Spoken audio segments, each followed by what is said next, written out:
get to that threshold. Yeah, I mean, it's just ridiculous. Abby, let me explain that unrealized gain piece here, just so the dum-dums that don't understand what we're talking about. Imagine you decided to make a poor decision with your money and go to a casino. And let's say you went to the blackjack table, a game that even if you are counting cards, you'll get thrown out. And if you're playing optimal strategy, the house still has an edge. So you're playing this stupid game. But nonetheless, let's say you were fortunate enough to be up. Let's say you bought in. Let's keep it real simple for the dum-dums. Let's say you bought in for $100. Let's say you're up to $200.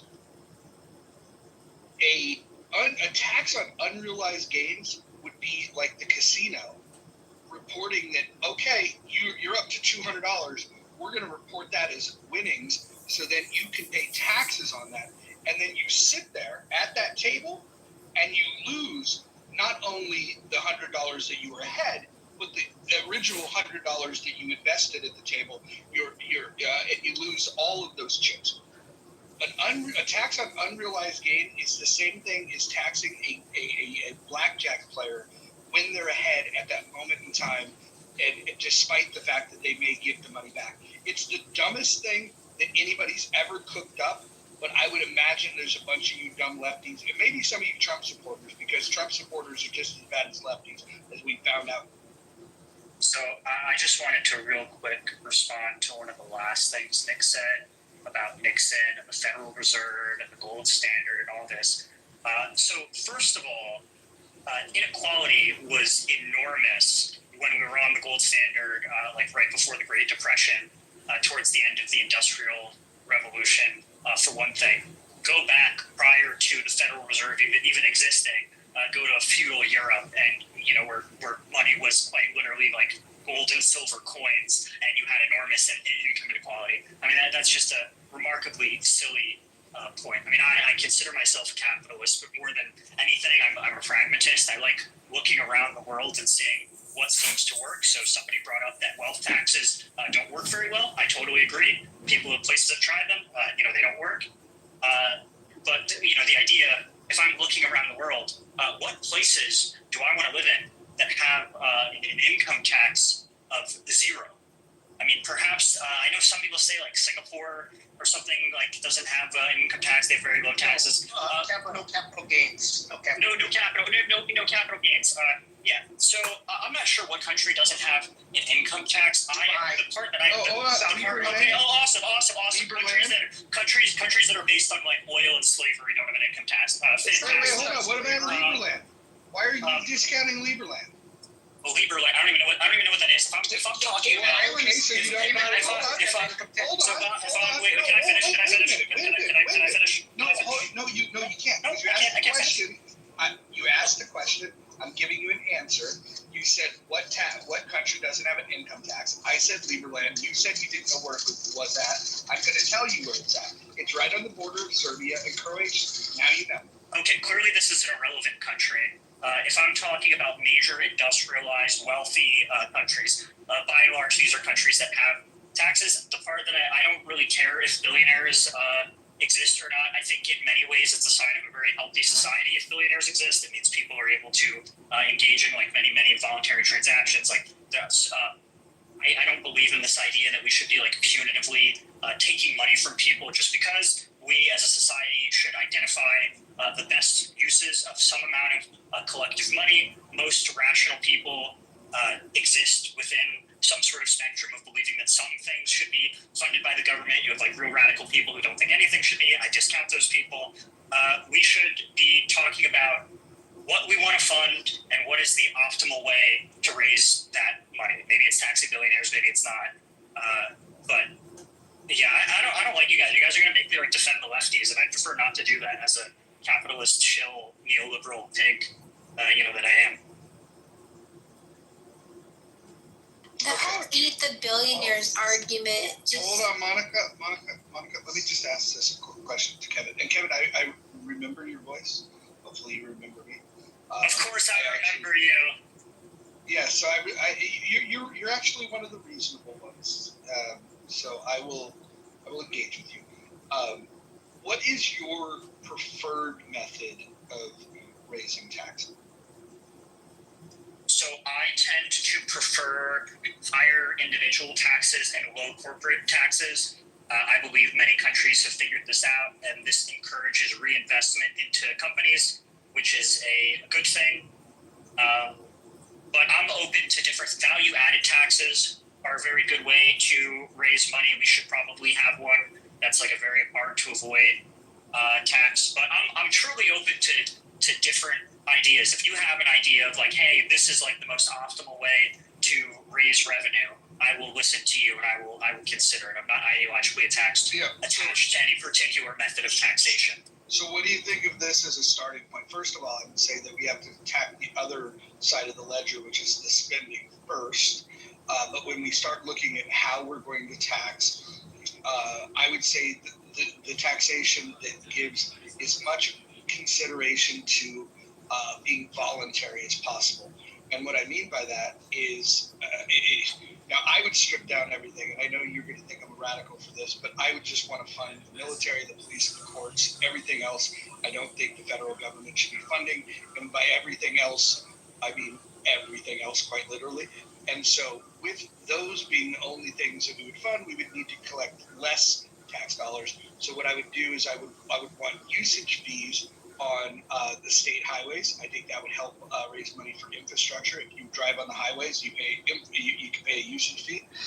They would call these tolls. I think that we could institute a national lottery to pay for these federal things. I don't think we would really need to go too far beyond usage fees and lotteries. If we found that there was a shortfall to pay for those things, I would then say the next most moral thing would be a federal instituted sales tax, and I think that would be that way. At least you can control what you spend your money on, and so I know I'll get an argument that that's regressive. I would argue against that, but those are the things that I would do, and then anything else that you want to do, I would look to the states and let them figure out how they want to raise the money. But at the federal level, that.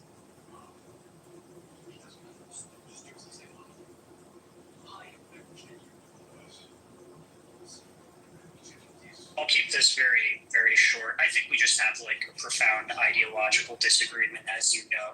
I don't really care that much about like the voluntary nature of these things. I'm concerned about objectives and efficiency. I think that the state is inherently coercive, and that is something that I'm just willing to accept for the benefits of living in like a modern nation state. I think the government should do more than what you think the government should do. So I think we need to raise more taxes, and not in like relative terms today, but like in absolute terms to like what you're saying. So that's I don't think I'd be able to convince you otherwise. No, that's fair. I mean, we're in an impasse on what we think the rights of man are, or the proper role of government, and that's fine. But these are conversations that should be had, rather than starting from the other end of the spectrum and just talking about economics. If you don't understand, if we don't have an agreement on what the rights of man are, then it's going to be difficult to think about what government we should institute. And if we don't have the right government, then how are we going to get the right economic system? Unfortunately, we typically approach this the opposite way, and we start with an economic argument, we back into a political philosophy argument, and we never even get into the ethical philosophy of what rights human beings should have. And so, I don't know. I've spoken to you before, and I know we disagree, but you've always been good faith. So hopefully you'll enjoy your time in the room, and people won't be too much of a dick to you. The last thing I'll say though is, and then I gotta go on mute for a while. I gotta take care of something. But there was a gentleman yesterday that came in, said he was really popular and he's really good friends with Grant Cardone, and we called his bluff because we knew that he was full of shit and didn't know him. We had told him yesterday, if he came in the room, he said he'd get Grant Cardone to come into the room. And I had offered him $500 cash to cash out him if he can get Grant Cardone within the hour. He said he would do it. He didn't do it. Oh, by the way, Angel, if you guys don't know her, she had offered to match it. So he had $1,000 if he could get Grant Cardone to come into the room. He wasn't able to do it, but then he said, I will get him to come to the room tomorrow. And he actually has 25 minutes left to be able, so he didn't get the bounty yesterday. So we said, we'll extend it till 8 p.m. Pacific time. If you can get Grant Cardone to come in here by then, we'll give you $250. He's still not here. I just want to make it for the record. When I told him that he was full of shit and he didn't even know Grant Cardone, I just want the record to reflect I have a track record of being correct 100% of the time.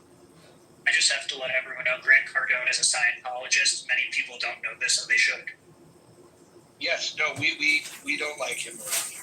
Well, maybe some of these don't like him. If you're pro fraud, if you're pro fraud and cults, then I guess you'd really like Grant Cardone. But you've talked to him we've talked to him in rooms, Kevin. Have you? I mean, he's been on the I don't need to talk to Grant Cardone. I didn't to know say that you he's- need to. Okay, I didn't yeah. say you need to. I said we've talked to him in rooms. Have you? Have you ever talked? I haven't talked to Grant Cardone. Okay. I there's a didn't lot- say there's lots you of- need yeah. to. I've talked to him plenty of times. He's a total retard. He's one of the dumbest people that I've ever met. He's a scammer, He was a in Lou's fraudster, a Wasn't he shyster. just in Lou's room, Roger? He was on Lou's stage. Yeah, he's one of the stupidest human beings that's ever existed. I'm happy we can all agree on this. I mean, all of these people who are very rich and their primary income seems to be claiming to teach people how to be rich. Those people should all be met with like an enormous amount of skepticism. Have you guys seen that episode where he's like, they give him $100 and then they drop him somewhere that he's never been, and then he tries to make $1 million company? Like, have you guys seen that episode? No. I haven't seen it, but I know what you're talking about. Yeah, and we were watching it, and it was interesting because he was literally like selling people an idea, and we were like, when is he going to actually start making money? It was really interesting how he got over on so many people. Like, people gave him somewhere to live. People just gave. It was interesting. I should watch it. What is it called, babe? It was like, honey, it was called Billionaire boss. Billionaire Boss or something like that. It was really interesting, to be honest, because they drop him in the middle of nowhere, and they can't use their contacts.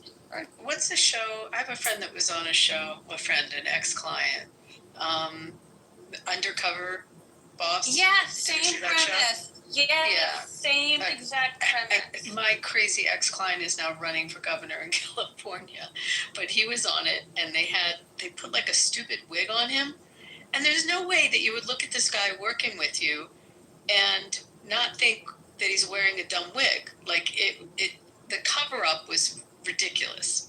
And then I couldn't figure out, and I've not watched that show. I only saw that one episode he was in. Like, how they don't figure out that the cameras are on them when in the different scenes when he's interacting in his company. It's just seemed very bogus. I agree, because all Grant did was shave his head, and that was the only thing that he did to, like, change the way that he looked. And so I was like, they might kind of still know who he is. And then they made the lie that the reason why the cameras are following him around everywhere is because they're following, like, new entrepreneurs in new states. It's just, to me, when you have the cameras around, it's kind of like I don't know. The cameras kind of give it away. They have to. I'm telling you. And this one guy had a wig on, like long-haired, like he was out of the 60s. But it looked. Yeah, suicide bomb, you Kendo. You can't fuck with these Arabs like that. They'll never bomb the blacks because they know what'll happen. Fuck you. Fucking Yeah, no, fuck your mother. Fuck your mother. Best food experience in Singapore then is like a lot of the food is like super European or super British, but they focus a lot on fine dining. For the Are you back off of mute, or are you just hopping on for like a set? I'm sorry, where were we? Well, I was just wondering, are you like back on, or are you still on mute? Were you just like interjecting for a moment? I was just quick interjection. I'm back on me. You guys have fun. You guys enjoy this. I'll go into listening mode. Hopefully, we can get some of the weirdos on the stage. Bima, if she were to come up, that would be fun. It's always fun to talk to an animal.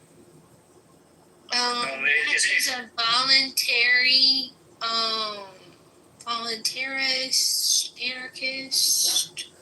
She's a hairy armpit retard. Oh, that's not nice. Wow, I probably agree if they're an anarchist. It's not gonna make her I thought you were a communist, Kevin. Only stupid people think I'm a communist. No, listen. You guys, have you guys not talked to Kevin? Kevin is definitely not where I'm at on the political compass, but Kevin's definitely a capitalist. He's just got a different idea of the mechanisms in which we should tap the government and the taxpayers to spend on certain things. We just have different priorities. I don't think that he's. If you've ever heard him speak about these things, and I don't want to dox anything, but what I remember is it comes from some affluence and has a pretty good education, understands how money moves. That's a good fucking start. And so the only real difference is he's got different priorities than the rest of us. And that doesn't make him a commie. I would say this. I would say that Trump is more of an authoritarian and probably worse in terms of all of the things that I worry about a president would do to the economy. Actually, Trump is probably worse for the economy than any Democrat prior to Biden. So I mean, Trump is certainly more economically. I don't know if you'd say left, but his views of the economy are just wild. I mean, his support of tariffs, his beliefs that trade deficits are evil and terrible. I mean, this is all remarkably anti-market. On top of his willingness to use the state and state power in order to tilt the market towards particular industries and particular individuals that pay fealty to him. I mean, this is an enormous kind of corruption. What's interesting is you didn't even have to have Trump critics to say that. We had a guy in here, the title of the room, we had an anti-capitalist Republican who supports Trump that agrees with everything you just said. He was calling for more controls of the market. I self-identified as an anti-capitalist. So everything that I identify that's wrong with Trump, everything that you just pointed out, and our politics are completely different. And this Trump supporter acknowledged that that's exactly why he likes him. So I just hope that the Republicans in the room are listening to this shit. I mean, the turnaround was remarkable from 20. I remember, as we're coming down the tail end of inflation and 2024, cost of living was the most important thing. Inflation, it's out of control. The eggs, they're too damn expensive. And then almost immediately, as soon as it became clear that tariffs would in fact raise costs for people, all of a sudden it's my patriotic duty to pay more because paying tariffs is going to benefit the country in some sort of way. I mean, truly remarkable stuff coming from the MAGA people, as always. Yeah, the MAGA people, they're right-wing anti-capitalists, and it's the most bizarre thing. Yeah. I mean, it's kind of, right-left economy is different in other places. It's all capitalism versus socialism. Well, I'll tell you this: if the right's not going to defend capitalism, nobody is. And I think that Trump taking the Republican Party in a direction where they abandon capitalism, that is not a good fucking look. The only thing that I can say is maybe that gives way to the Democrats returning to some semblance of normalcy. Imagine this. Imagine if Trump continues to take the Republican Party in its anti-capitalist direction and the Democrats become known as those that want to support free market capitalism. I mean, there's no doubt that the rhetoric that's being used, don't know if the execution would be this, but the rhetoric is that the Democrats right now are more capitalist than Donald. Well, I mean, there's something that's a real phenomenon currently called affective polarization, which basically means like one side says up and your side says down. And sometimes, obviously, this is just like good word. This isn't necessarily good or bad, but we've seen interesting cases of this. Like one example of this is Democrats are now like super pro free trade, whereas like prior to Trump, it was like a roughly like split thing between the parties. But now support of like tariffs and free trade has basically polarized along political lines because Democrats don't like Trump. Which I guess that's a good thing, right? I don't think, I mean, do you really think the Democrats are just free trade acolytes? I don't think that's really the case. They're against tariffs at the very least, based on polling data that I saw. They're against, like, oh yeah, I can see that, yeah. I was talking about elected officials. I think it's kind of. I think at minimum we could say that Trump is just as anti-capitalist as anybody in the Democratic Party. Yeah, I mean, I think in some ways it's almost worse because, like I said, he has a very strong willingness to use a combination of like markets and state power in order to personally enrich himself. It'd be like kind of hard in a way to call him like an anti-capitalist when his family has personally made, tens if not hundreds of millions of dollars from his crypto scams, his crypto schemes. His obvious, plot to take money. But that's not capitalism. I mean, listen. It's not the type of capitalism I like. It's not a type of capitalism. It's not capitalism. Look. Fraud, force, coercion, all these things. They have no place in capitalism. All it is someone that's taking advantage of the political friends that they have. I mean, Trump has said it himself. This is the part that I wish people listened to more. The reason why he knows about government corruption is because he was one of the people that was corrupting government. And so he's acknowledged that he knows how the system works because he worked the system. He's actually said these things. I'm not even paraphrasing. Yeah, with Hillary Clinton on stage, when Hillary said that Donald Trump doesn't pay anything in taxes, he said, yeah, because you were the one that made the rules for your friends and I took advantage of it.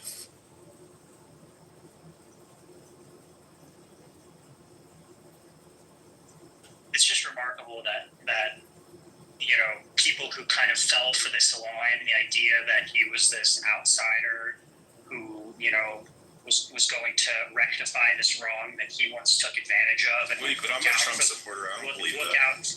Look out for the everyman.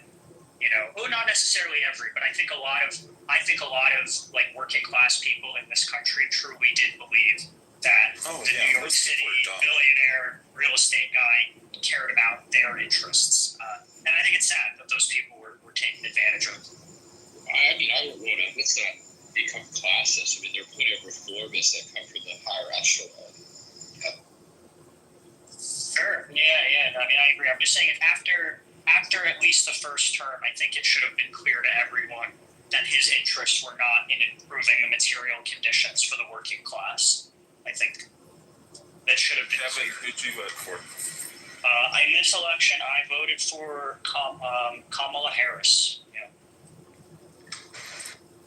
There you go, Roger. Proudly, yeah.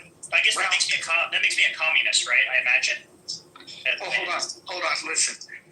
I didn't vote for either of them, but I will say this.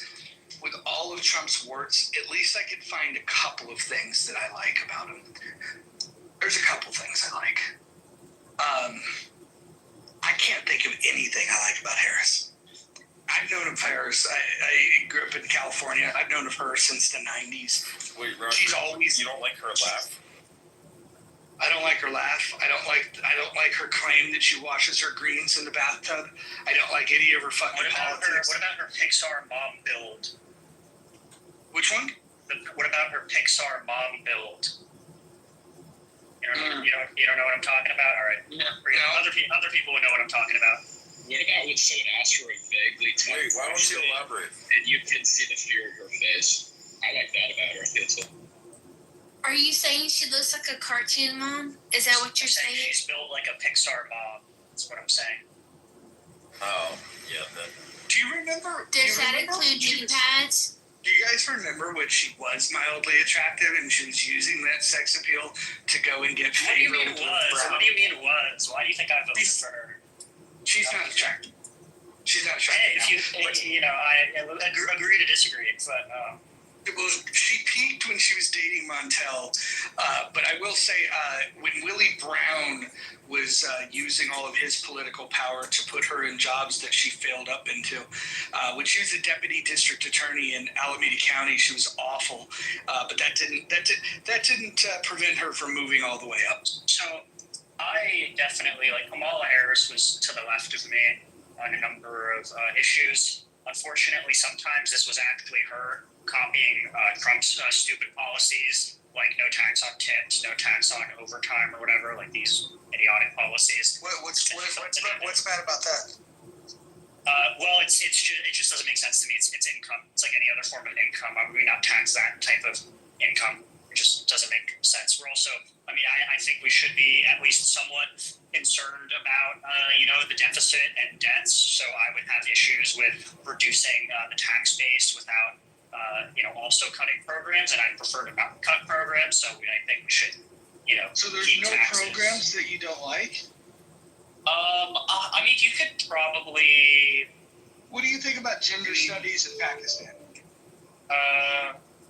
If you look into, if you're just talking about foreign aid on the whole, I think foreign aid is something like 0.5% of our total budget, maybe 1%, less than 1%. It's remarkably little. And most of these programs that people will point to and be like, oh, this is so ridiculous. I've taken the time to look into a lot of these, and I actually think most of these are good. Let me real quick.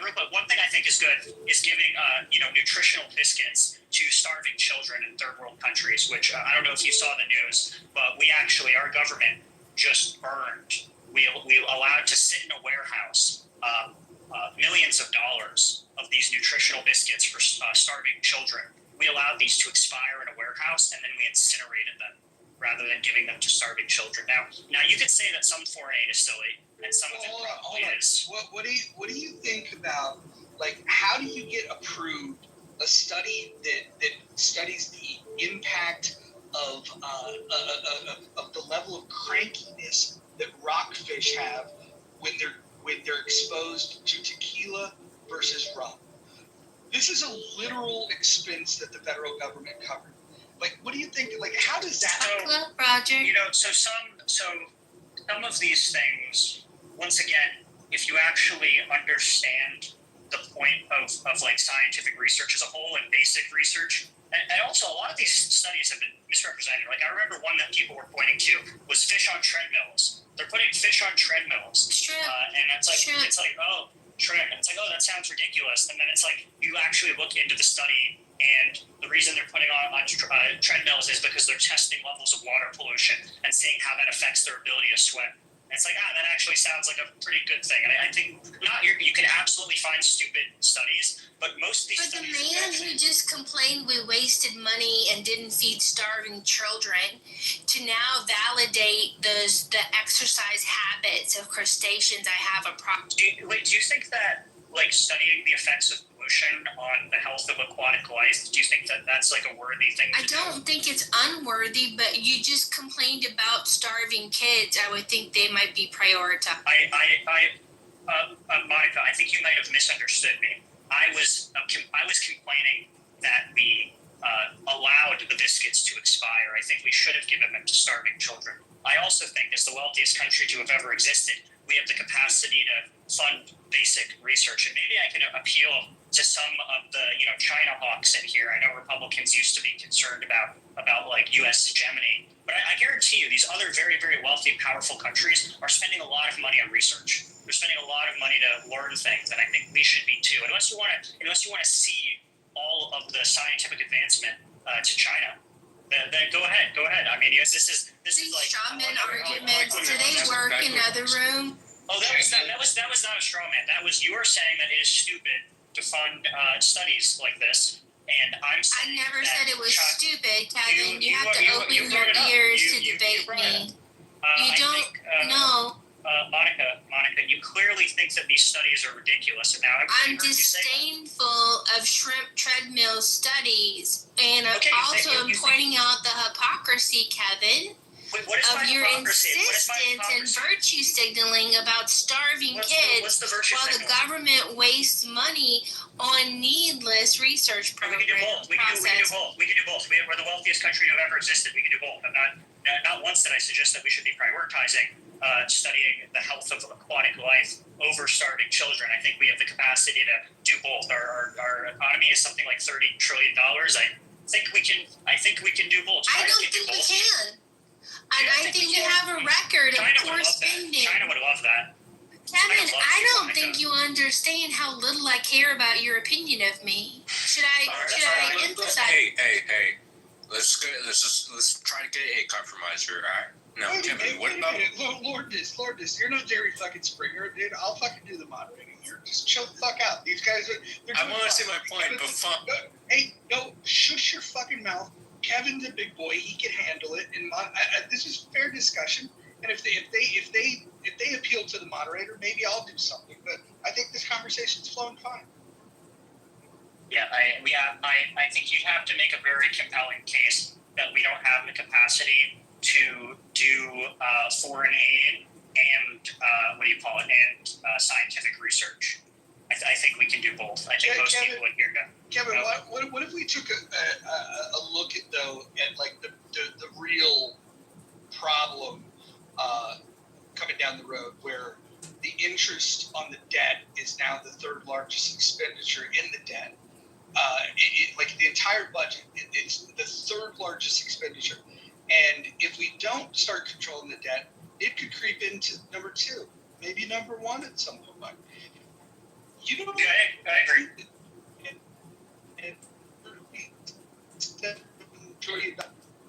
You're cutting out. He's cutting out, but I agree. I think we probably do need some entitlement reform. It's not popular, but we probably should be raising the retirement age by a few years. We should probably be putting in some sort of additional tax in order to pay for these entitlement programs.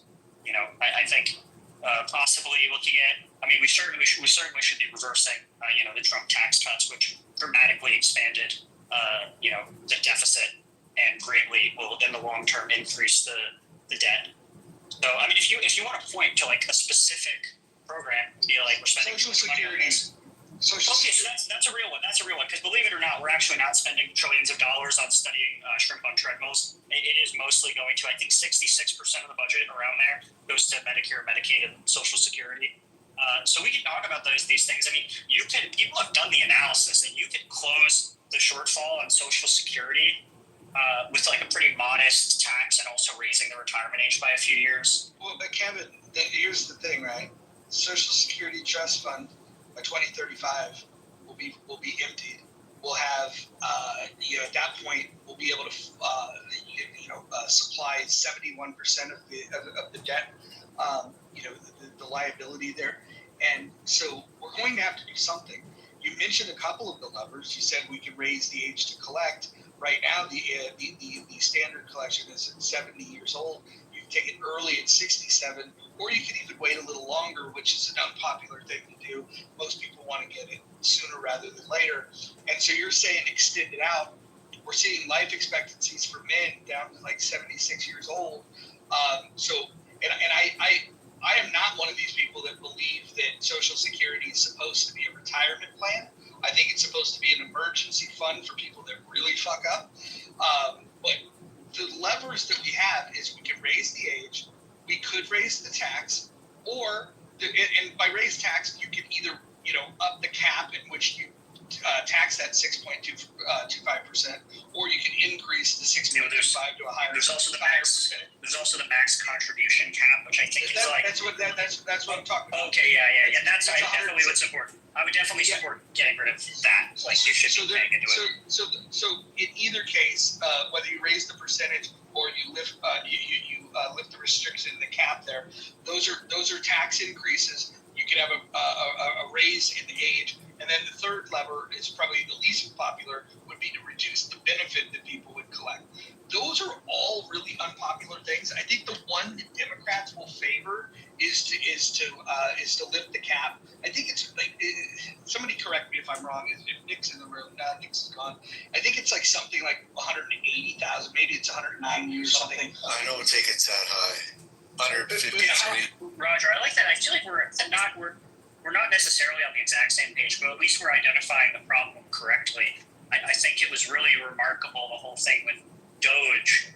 They're talking about, the debt, the deficit, it's all so bad, we need to be cutting spending. And then we're really just talking about, clipping things around the edges with, programs that we ideologically disagree with and don't spend that much money on. And while at the same time, claiming that we're not going to be reducing, the major entitlements, which are, the majority of the budget. I mean, that is, if we're concerned about the budget, it should be a conversation about entitlements and entitlement reform. Under studies in Pakistan, which we maybe spent a few $1 million on a grant on or whatever. This is true. That being said, Democrats, anytime you make a mention of reforms to Social Security, they do the scare tactic of they want to take money from grandma and grandpa. And so this idea that, that we can have a conversation about it, Democrats don't seem to want to, and Republicans are certainly not in a hurry. Oh, it's electoral poison. I mean, it's correct. I'll be real about that. I mean, the old people are one of the most reliable voting blocks in the country. You piss them off, you won't win an election. You make them scared, you won't win an election. Which is why I think we should rip the Band-Aid off. And what I would love to see, I don't think I know that my way would never fly. But I would love to see somebody represent the position that it's a Ponzi scheme and it should be completely abolished and replaced with nothing. Now, I know you're going to say that you don't like that idea, but it's not about passing that. I know that would never fly. But if you at least had somebody representing that, and then you had somebody that was on the other side say, no, it's perfectly fine the way it is, don't touch it, that would keep the door open for the reasonable conversation. I think what we need is the framing of two polar extremes, some ridiculous wealth tax that Republicans can vilify, and then another position that completely abolishes it that Democrats can vilify, and then you get the reasonable people in the room and you hash it out and find. So there's a website called Open the Books. Adam Andrzejewski did it. The founder died a year ago. I don't know why. They're kind of quiet about how he passed. Question mark? Yo, Roger, did you see Nathan's, I don't know why it was necessary to interrupt me, because you interrupted me, then Rich thought he could go off mute. Can I please make my statement? Hey, Kevin? how's it going? Hey, Daniel, I'm fine.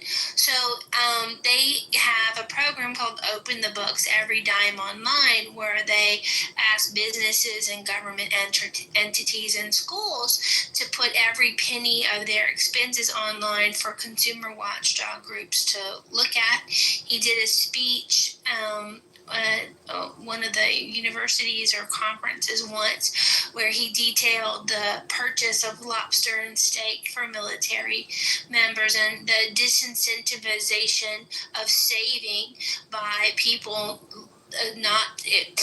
organizations, especially business government entities. They're given a budget each year, and if they don't spend it, they're at risk of having their budget cut the following year. So there's a mad rush for buying pencils and ink pens at the end of the budget, so they're not at risk for losing their money. That's completely opposite of what we need. And that could be corrected, but I don't hear a lot of people talking about it. Thank you for the mic time. I was just going to ask Roger if he'd seen that Nathan put your PTR, but he imposed his face on yours. Means he's getting jealous, Roger. Must be doing something right. Or at least he would have read more books that way.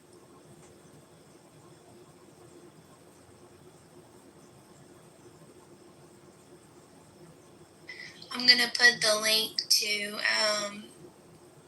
the speech that Adam gave a couple years ago. It's very good. What up, B? Welcome to the stage.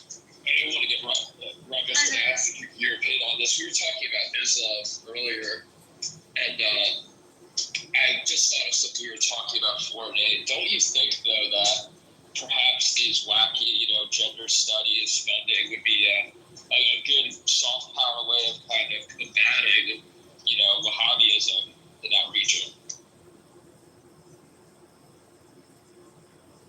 Yeah, I mean, we got to destroy their society from the inside with feminism. I mean, that's clearly. Well, I mean, but that's why. I'm kidding. But that's why how these radical sects of Islam is because, like, during the Cold War, we were big friends with the Saudis, and they were putting all these universities that were teaching, hardcore radical Islam. That's why the Middle East is so wild. Yeah, I mean, I hear that from Grant. I'd have to look into the details of it, but I'm not against it on its face value. I have to see exactly what they're doing. Real quick, it's $176,100. I was wrong. Thank you. On what? The max cap for Social Security taxes for your yearly paycheck, yearly payroll. So that should be increased. That's crazy. Well, I'll tell you this: if they did increase it, but here's how I can get behind supporting lifting it and putting no max on it, no cap at all. And guys might think, oh shit, he's fucking going crazy, he's losing his mind. If we cut the rate in half, that would help everybody. If we could, if you put zero cap on it, but you reduced it to to 3%, maybe 3.25%. That's interesting. Hey, I was just going to mention to anybody in the room, moderators, anybody on stage, anybody in the audience, if you go in and hit the arrow button up, click on all the green dots, invite people. David, you're pausing an echo. Thank you. Oh, I was just saying invite people in, guys. Get the room big. No, I'm saying David's causing an echo. Come on up, Samoa. We're having a conversation on politics and taxes. Thank you for telling me I fixed it. Yeah, I'm curious about the Republican or pro-Trump deficit hawks who are all of a sudden okay. Well, I mean, to be fair, we all knew they were bullshitting because Trump blew out the deficit even before COVID with the tax cuts and the Jobs Act. But now, obviously, with this bill where they increased the debt ceiling by, I think, $5 trillion, and it's projected that this will cost over the medium term, another $3 or $5 trillion tacked on top of the debt. Who's defending this? Who's defending this? Well, I don't defend it. I do like tax cuts. Like, if we can get the rate down to zero, I'd be happy. And I know that you'll say it's unpractical, but the problem that I see with Trump is, and Republicans in general, is they only care about talking about the debt when they're not in power. And then when they're in power, they don't care that the debt goes up. They only care that they do things that are popular with the people, that vote for them. And you're either principled on this issue or you're not. And I would love to see a balanced budget amendment. I would love to see a commitment. I would love to see, this is what I'd love to see. I'd love to see any Republican that doesn't support a balanced budget amendment to be primaried. Just get them the fuck out. Get that balanced budget amendment passed, and then spend within our means. Period. I like that. I like that a lot. So Kevin's overly critical and has a poor memory regarding the historical events of Trump's first administration. First 2 years were tied up with Why didn't Russia. you say what you were going to say and then let Kevin respond to it? Like, why do you got to... Why did they It was a slow build, Roger. Let me cook. No, you know what? If I was an umpire, I'd call a balk on that. Just fucking throw the pitch. He's targeted Trump earlier in this conversation. So I wanted to set up the premise that he has a poor memory of all the things and obstacles that were thrown at Trump during his first administration, including the fact that he had wanted immigration reform, but the Never-Trumpers led by Paul Ryan refused to give it to him in the first 2 years, and then they lost power in Congress and they couldn't get it done. Not to mention the Russian collusion delusion, and then, oh my gosh, a small matter of a pandemic, a global one, that increased the spending, that increased the spending, and if you look at an interview that he ran in 2020, I'm going to keep talking, and I'm going to let Roger decide who he wants to hear, but I'm not going to scream at you. So in an interview before the 2020 election, he was asked about the deficit, and he said, yeah, I really need to look at that. I'm going to do that for my second term. And then what happened? 2020, with the summer of love that set our country on fire because people wanted to support the wrongful death of a criminal. Okay, fine. And then 4 years of Biden and failed Democratic policies and open borders that caused our country additional chaos. So you know what?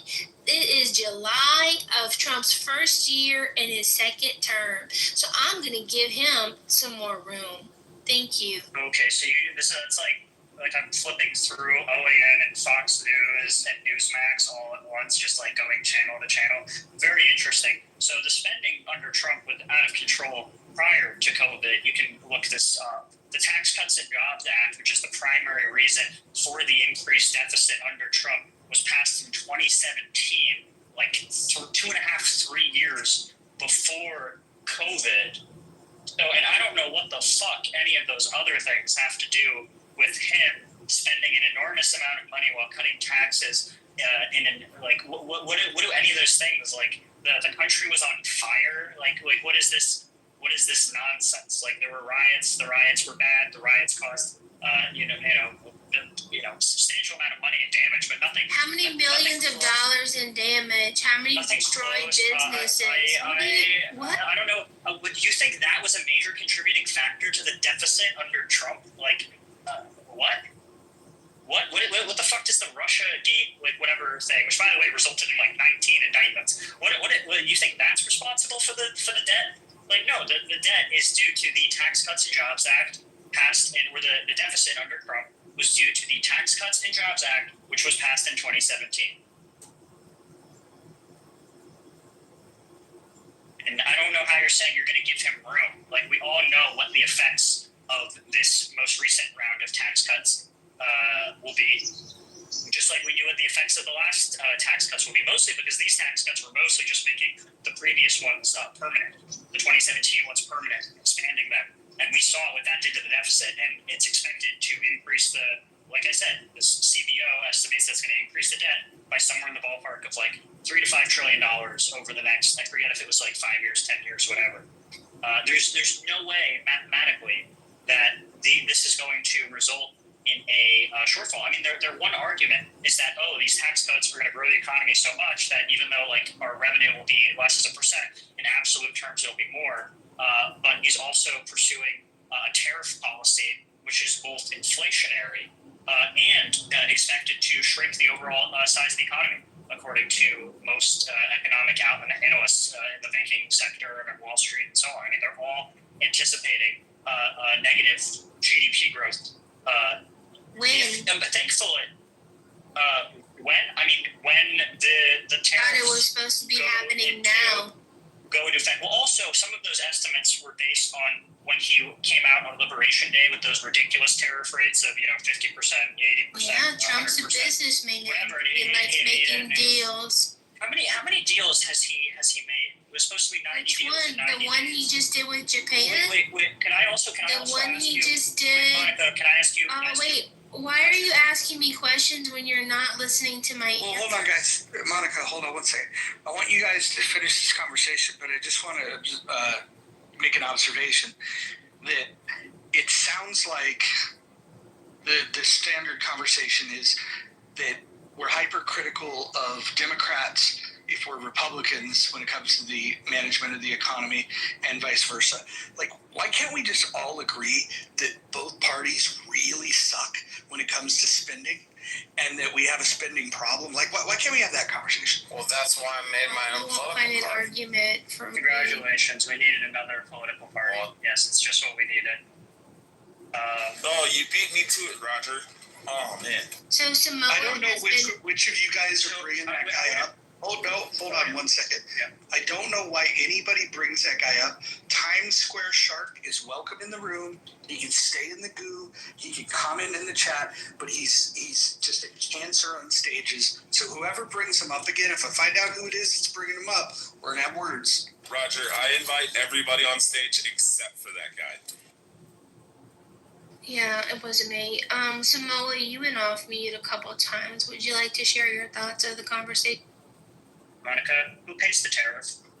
Yeah, I was waiting for you to fight with this guy Kevin here. I'm just wondering. Let me tag you in. Can you help me? Can somebody tell me? Tag me in. Before I go to bed, can somebody just tell me who pays the tariff? It's a choice. The consumer does. Has a choice. In a roundabout way, the consumer does, but like technically, Hold on. actually, The fills out consumer the pays tariff it. sheet. Yes, No, yes, that's indirectly, the consumer pays it. I agree, but I'm saying No, that's who fills out wrong. fills out the tariff sheet. Hold on, everyone. Literally pays the import tax. Hold on. Literally pays the import Everyone, tax. hold on. Anyone that's saying that the consumer doesn't pay it, I'd love to hear them explain how they don't pay it. And what we're gonna hear is a bunch of gish galloping from somebody that's never read an economic book. Go, but You know, I'm agreeing. I'm saying that I'm agreeing. Kevin, get out the No, way. so hold on, guys.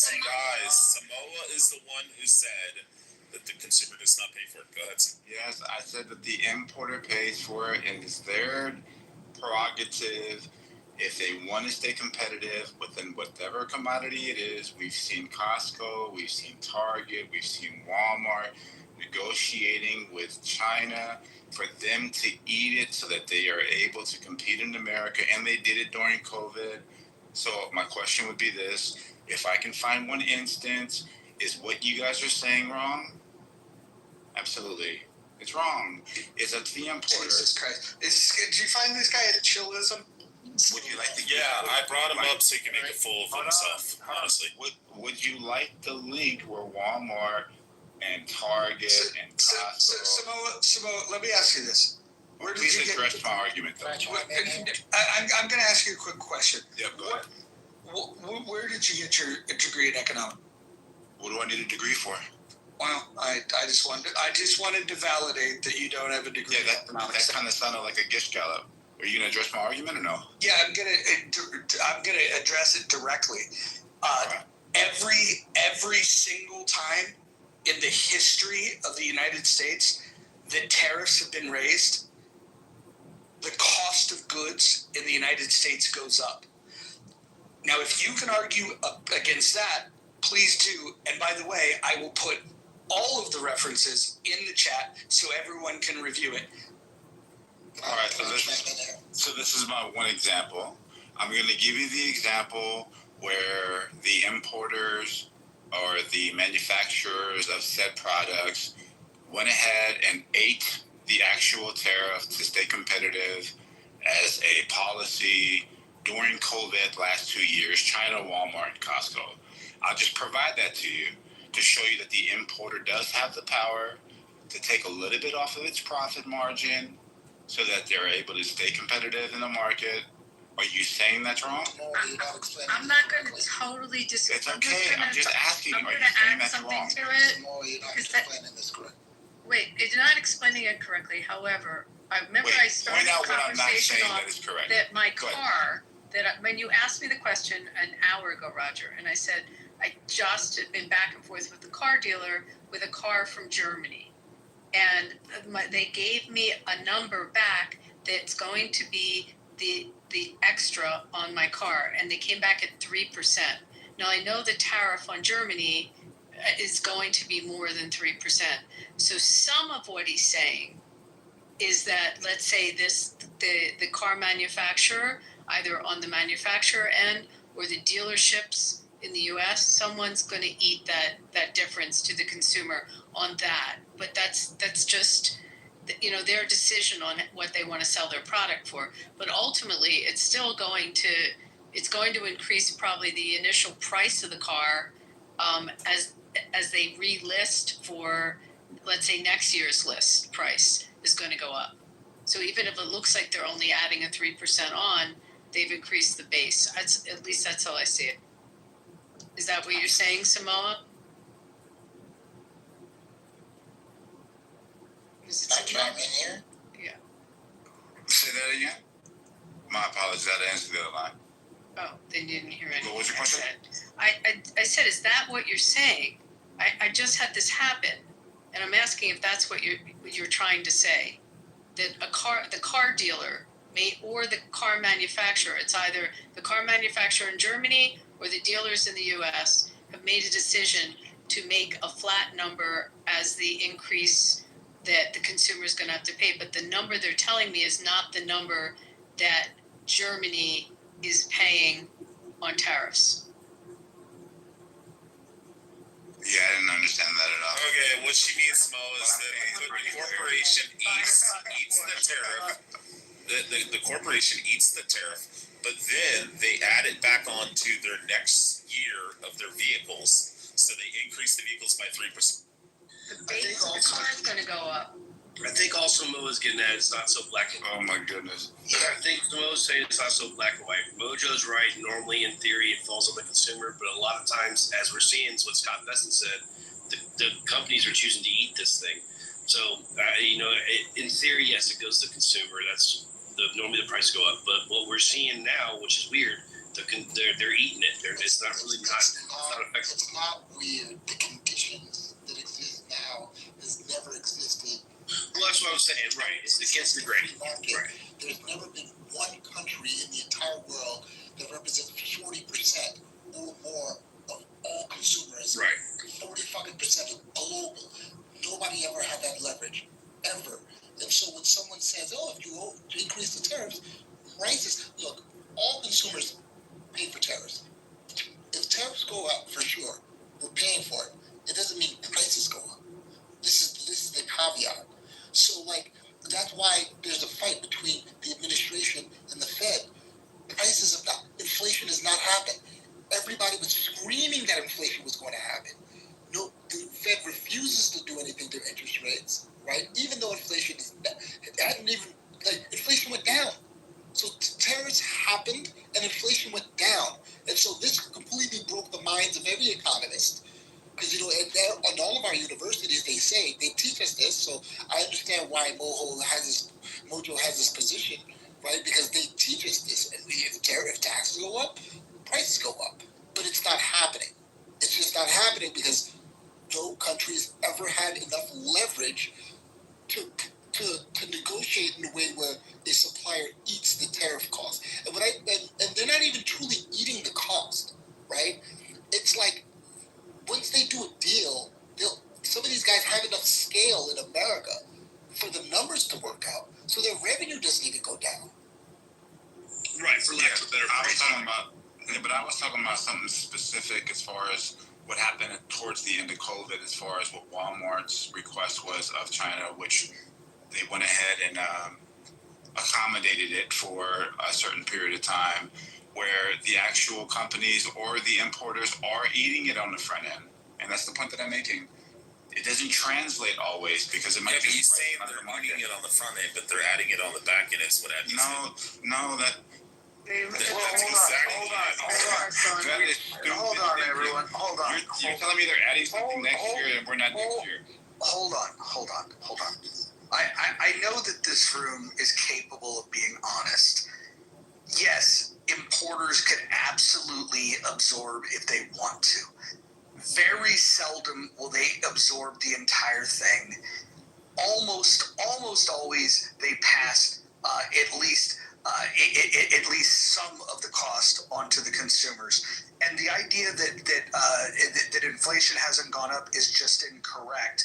It went from in June of 2024 it was 2.4%, and in June of 2025 it's 2.7%. It's gone up 0.3%. So I mean, if we're going to talk about facts, we should put the facts on the table. And again. In this case, and as is in every case, the majority of the cost goes to the consumers. Even if you have importers that are, even if importers, if you have some importers that are willing to absorb that, the majority of it goes to the consumers. It's happening now, and as it's happened every single fucking time in U.S. history. So I get that there's people that want to support tariffs, probably because of the person that they support that's in the presidency. I would guess that Samoa probably supports Donald Trump. This is why he supports tariffs. And all I can say is that I have far more disdain for the right-wing anti-capitalists than I will ever have for the left-wing anti-capitalists. At least you fucking know where they were coming from. These fucking maggots, they don't understand how economics work. They don't understand how politics works. What they do is they take their fucking orders from their Lord and Savior Donald Trump, and then they try to build arguments to defend it. They're fucking mentally retarded. Are you mad at me right now? Peace be upon I'm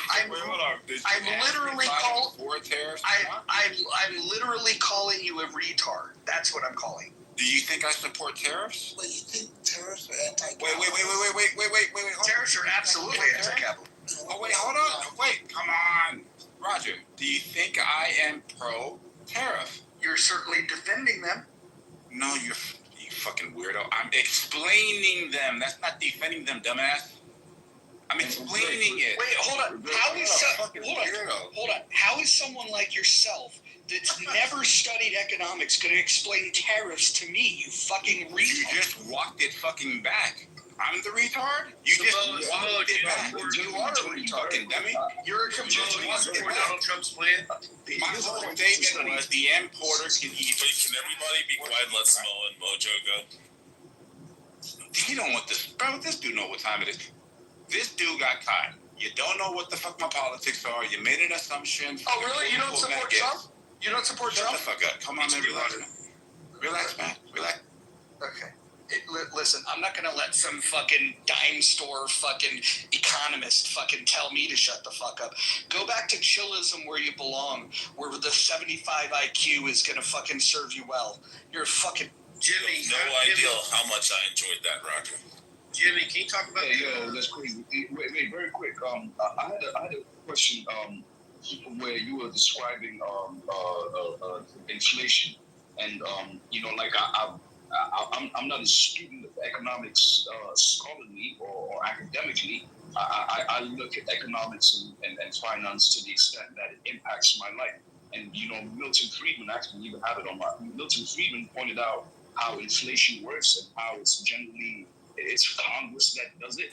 It's Congress and the presidency that somewhat impact. It comes from Washington D.C. When you were saying that the inflation went from what you said it was from 2.4% to 2.7. No, year over year. That's what I said. Year over year. June of 2024, it was 2.4%, and in June of 2025, it's 2.7. Now, if you can't do the fucking math, that's an in. Yeah, but you got the 3.6, I think. And also, we're also not factoring in. I don't think that's directly tied to tariffs. It wasn't. Right? I don't think. Go ahead, Jimmy. It wasn't. Exactly. Yeah. That inflation influx, or however it moved from that 0.3% has nothing to do with tariffs, especially because we're really not going to see the impact of tariffs on inflation for at least 1 to 2 years. We're not going to see it because even right now they've not been fully implemented. These tariffs have not been fully implemented. And at the end of the day, if we're gonna, like, in all honesty, being a pro-capitalist, I'm a pro-cap. I like to believe I'm a capitalist, and I want my country, yes, to impose particular tariffs on countries bringing their goods here so that I can enjoy the fruits of the labor of the manufacturing sector here. You know what I'm saying? I think that's where the idea of, these tariffs are coming from, right? It's to promote, it's to bring back America being the pioneers in technology, whether it be cars, refrigerators, televisions, all these other items that we import now. So if we're making it more expensive for other countries to bring them in, it means we're gonna have to do them, right? And and when you even bring in the idea of inflation, I think that's also gonna impact the standard of living, right? Because now we're gonna have to, implement, a higher, so to speak, a minimum wage. You know what I'm saying? The minimum wage question is now going to be brought back to the forefront. How can the minimum wage be this, especially when you're factoring in inflation, right? How is $7 in $7.25 as the federal minimum wage from the 1990s? How does that help any human being have an acceptable standard of living? Lord, the proper minimum wage at the federal level should be zero. I agree with that. I somewhat agree with that. But the thing is, for me, on my end with the minimum wage, there's a minimum wage, but there's no maximum wage. Why do you want a maximum wage? Fuck no, this should never be no. If you have a maximum wage, then you're not living in the capitalist. Why do you want a minimum or a maximum wage? No, a minimum wage is to ensure everybody has a level playing field. And you're also mitigating. No. Hold on. Hold on. Well, you're wrong. You're mitigating. No, don't just say things. Defend what you just said. I'm telling you. Yes. Okay, hold on. Listen. I've listened to this long enough. Listen. My apologies. If you're going to say that minimum wage, first of all, minimum wage, the idea, you just used the word living wage. I don't know what the fuck that means. The problem here is not, we shouldn't be looking to artificially set wages. Wage controls are fucking a terrible idea, because when you raise these wages artificially, what you're going to do, what you're going to see, and I'm happy to post a study that will prove this, because a lot of you motherfuckers don't actually read, but I will post the link so you can do that. The bottom line is when you institute these, employers have a couple of options here. They can raise the cost of goods and services. That's usually not what they do, because they don't want to fuck off their consumers. Exactly. Hold on. Wait for the punchline, Lord. Wait to hear what they do. These fucking guys, they're all talk, no listen. The bottom line is that's the worst option for them to go and pass a minimum wage hike onto their consumers. What they tend to do is they either let go of staff or they reduce the staff's hours that they work. They're going to reduce the labor cost, and what ends up happening is you thought you were helping the employees. They end up making less money when you institute a raise in the minimum wage. And this is not for all people, if you're lucky enough to maintain your 40-hour a week job. But the bottom line is, and we see this over and over every time they aggressively try to increase the minimum wage, is that employers then cut labor costs. This happens all the fucking time, and the people that are calling for a raise in minimum wage, they don't even look at the fucking results of these studies. I will post it in the fucking chat if you guys will read it. I doubt it, because the people that talk about lifting minimum wage, they're not exactly the reading type. Right, that's why so my point, hold on. So Mike Allen, my point with the minimum wage thing, right, was for it to mirror the effects of inflation. Okay? $7.25 in 1992 is not $7, cannot do what $7 does today. Okay, so that's my point. Okay, then Lord, explain to me how you're going to set wages in a central planned way without understanding, not having the knowledge of the cost of operating each business. How can you? Well, hold on. If you're going to defend doing that, don't you ever call yourself a fucking capitalist? Whoa. No. Listen. I'm speaking to the extent of, look at what happened in 2020 during the COVID bullshit that was happening, right? Where there was the, the paycheck protection plans, et cetera, and as much as there was not that much commerce, right? But there was so much money being pumped. And I actually think a lot of the inflation we're seeing today is a reverberation of that. It's a reverberation of, all these stimuluses that we had during the COVID crisis, so to speak. That pandemic that we had, so to speak. So, and look, like I said, for me, I'm minimum wage, whatever. For me, what matters is that there's no maximum wage. Because when you have a maximum wage, now then that's where socialism does come in. That's where communism comes in. Minimum wage is intended to ensure that a society or a community is not living in goddamn fucking sweat. Hold on, Lord, pause. Go ahead. Pause. Here's the fucking facts, and I'm gonna post it so you can read it, so you can quit saying dumb shit that don't make any fucking sense. I'm gonna post this so you can. I want you to read the link that I just posted above that talks about what actually happens when you raise the minimum wage. Okay, so go ahead.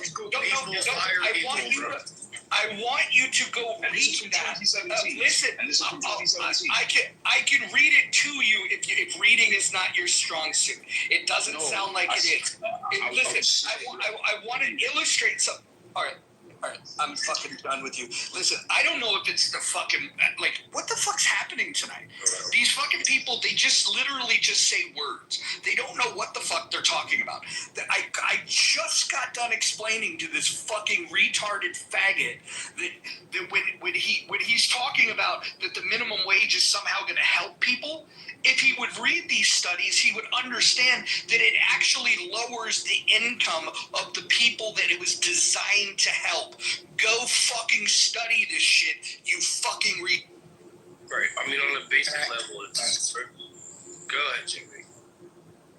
Yeah, I want to push back on this whole idea that tariffs are anti-free market. I think it's an extremely problematic idea. That's very serendipitous of you, Jimmy. That's exactly what I was going to ask you. Roger said that the tariff agenda is anti-capitalist. I heard you say that's not true, and I was just curious your point on that. Well, anybody that believes that gets stuck in the contradiction, because if you don't believe in open borders, which I presume Mojo doesn't believe in open borders, I'm presuming that, but I've heard Mojo sort of speak, on all kinds of subjects, and I think that he would agree that it was completely outrageous under Biden that a bunch of illegals were able to storm into this country and essentially live as parasites on the American system, whether it's leveraging Medicaid, housing, getting hotels, and all of that. Well, I think Mojo would agree that that's absolutely disgusting. It would be equally as disgusting if a Chinaman is able to access the American markets as if it's their right to. No, it's a privilege to be able to access the American market. If you're a foreigner, it is an absolute privilege to be able to do business here. And you can make a lot of money here, but you must pay for the right to do so. Because at the end of the day, when you make money, you're extracting the money and you're sending it back home. You're essentially a parasite. And so you must pay for the right to do that. You're a fucking foreigner. That's my position on this. Yeah, so Jimmy, here's the problem, right? So here's how it's anti-capitalist. Very simple. Free market capitalism is owning the means of production, making sure that the businesses are in control of the decisions that they make around prices and around wages. And when you have the government intervening in the economy, when they're putting their hand on the scale, you are by very definition destroying any semblance of having a capitalist system. You're now infusing the government into the market and letting them make the decisions that are going to impact the levers that impact prices. That is, like, you want to support tariffs, you're free to do that, but you can't support tariffs and call yourself a free market capitalist. It's just an oxymoron. Yes, you can, because most of what is being brought from abroad was made here. It used to be made here, no problem. Everybody could afford everything. Wages were high. You know, you didn't need a college degree. You can graduate from high school, buy a house, have 3 kids, a wife, buy multiple vehicles. All of this happened already.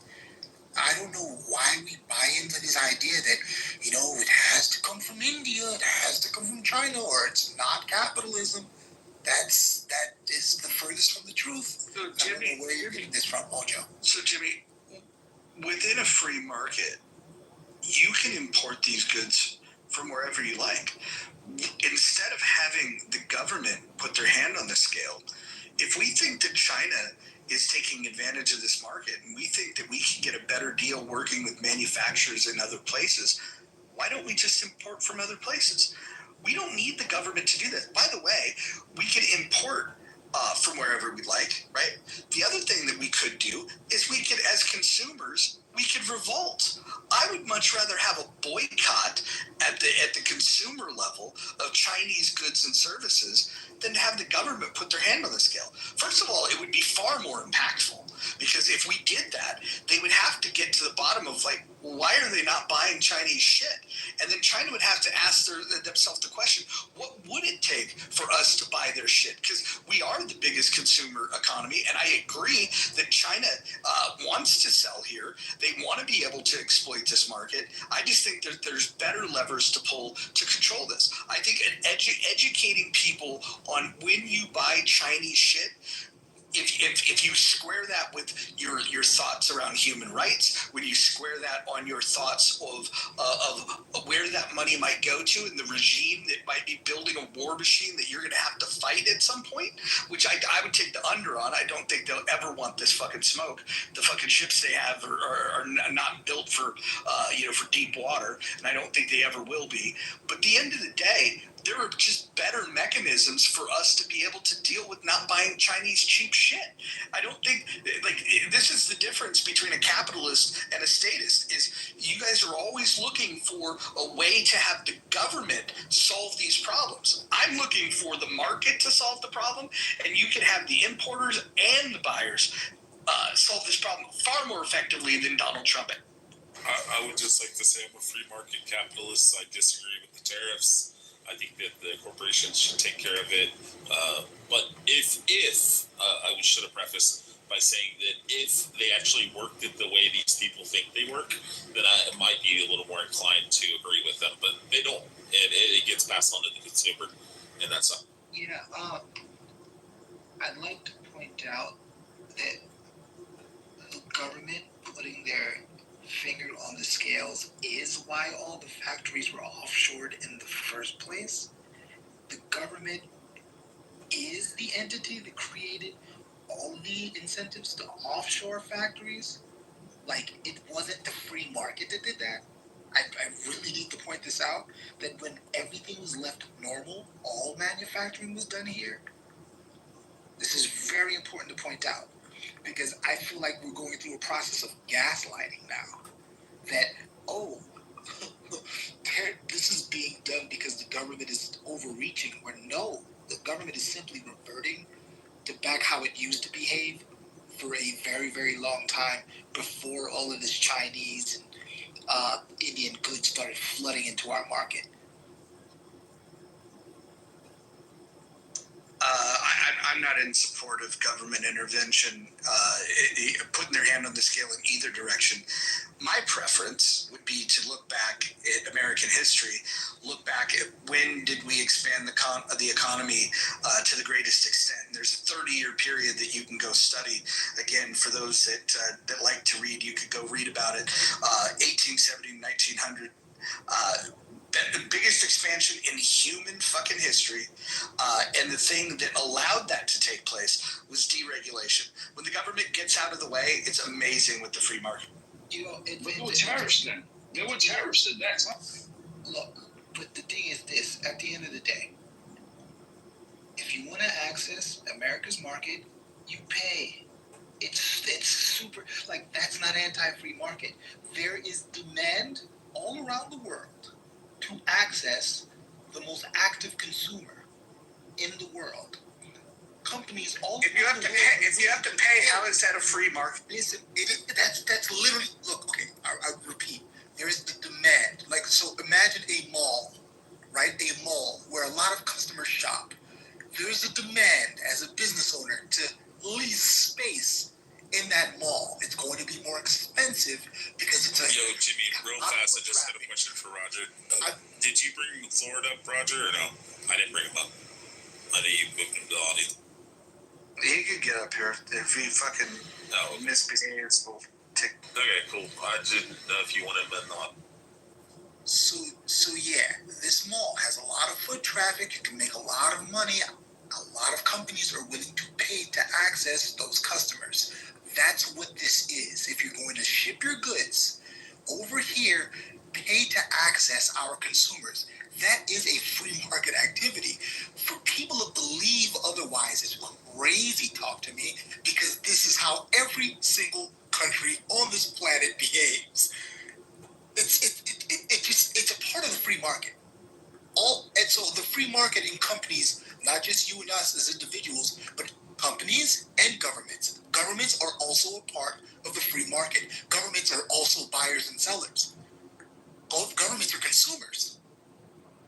So them charging companies to access their citizens is a free market activity. And thinking that it's otherwise is sort of weird. Wait, so definitionally, it's not a free market if you're doing that. And just because all the governments do it doesn't then mean, oh, well, this must be the free market. That was the point that Roger was trying. Okay, I repeat, a government is a participant in the free market. They are also buyers and sellers. They're not supposed to be. What do you mean they're not supposed to be? Of course they are. We sell weapons to the world, the government. The government doesn't make the weapons.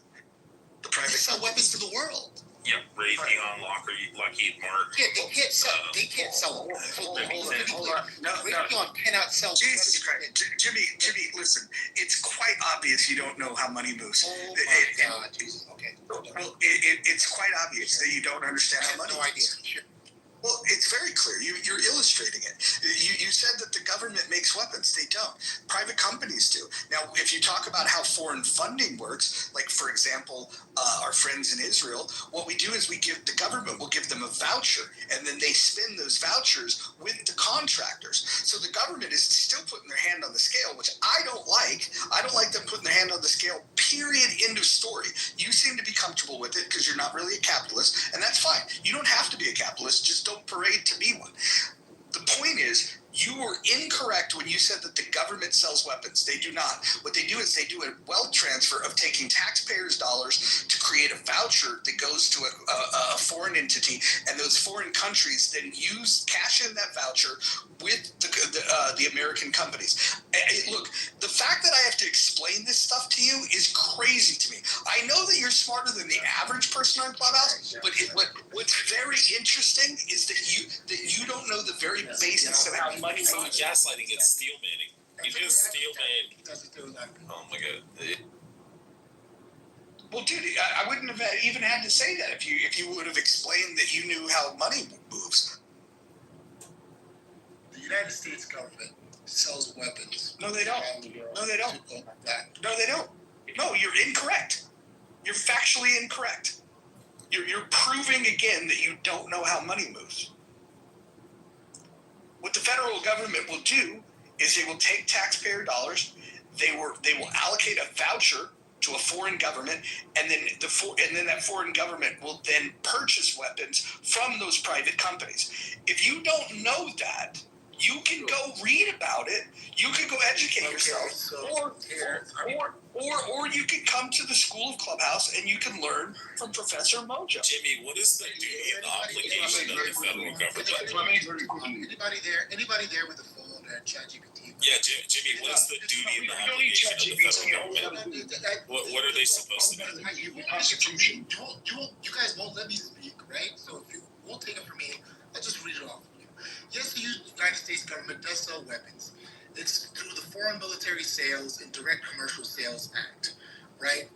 Foreign military sales, in the process, the U.S. government manages the sale of weapons, equipment, and services to foreign governments. The U.S. State Department and the Department of Defense, through the Defense Security Corporation Agency, are involved in reviewing and approving these sales.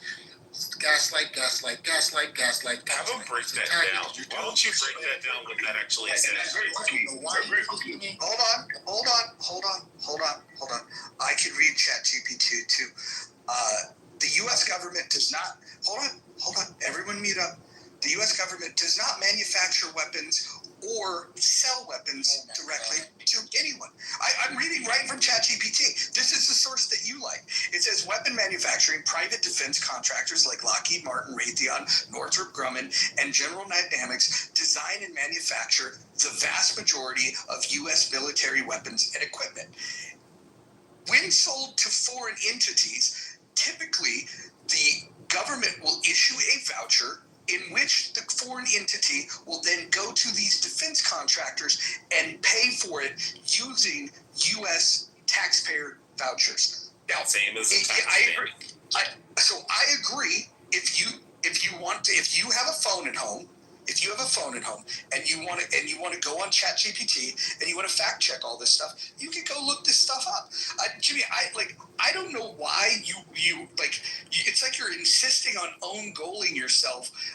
You could just admit that this is something that you don't understand, and then you can just do what most people do, which is listen to the things that they don't understand so they can learn. This is a good time for.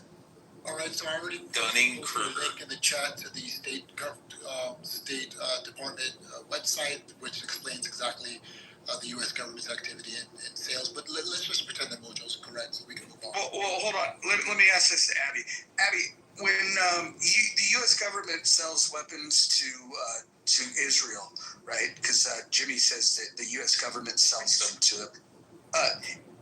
Let me describe my understanding of it, and I know that you have a lot of expertise in this area. My understanding is that the U.S. gives a voucher to Israel, and Israel then uses those vouchers to purchase weapons from companies like Raytheon and others. Is that, or is that not how? I think that's how it works. I mean, I know with the Iron Dome, that was a joint venture, Raytheon, I put this in the chat, and Raphael Industries. It's produced by Raytheon. The most of the purchases, whether it's if we talk about the airplanes and who's producing the airplanes, the U.S. government isn't making the plane.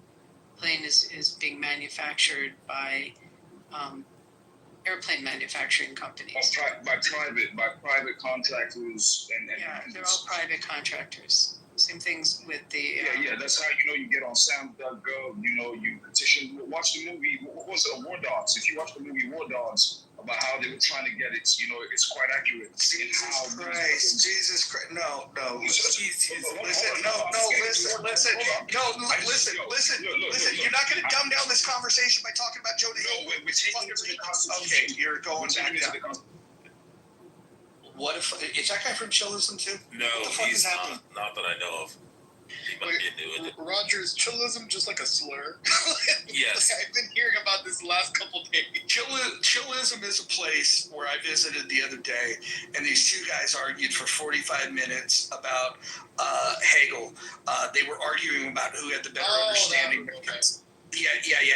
And after 45 minutes of arguing, it was very clear that neither of them had read Hegel. So I went on a stage, I started asking them a few questions, got them to both admit that neither of them had read Hegel.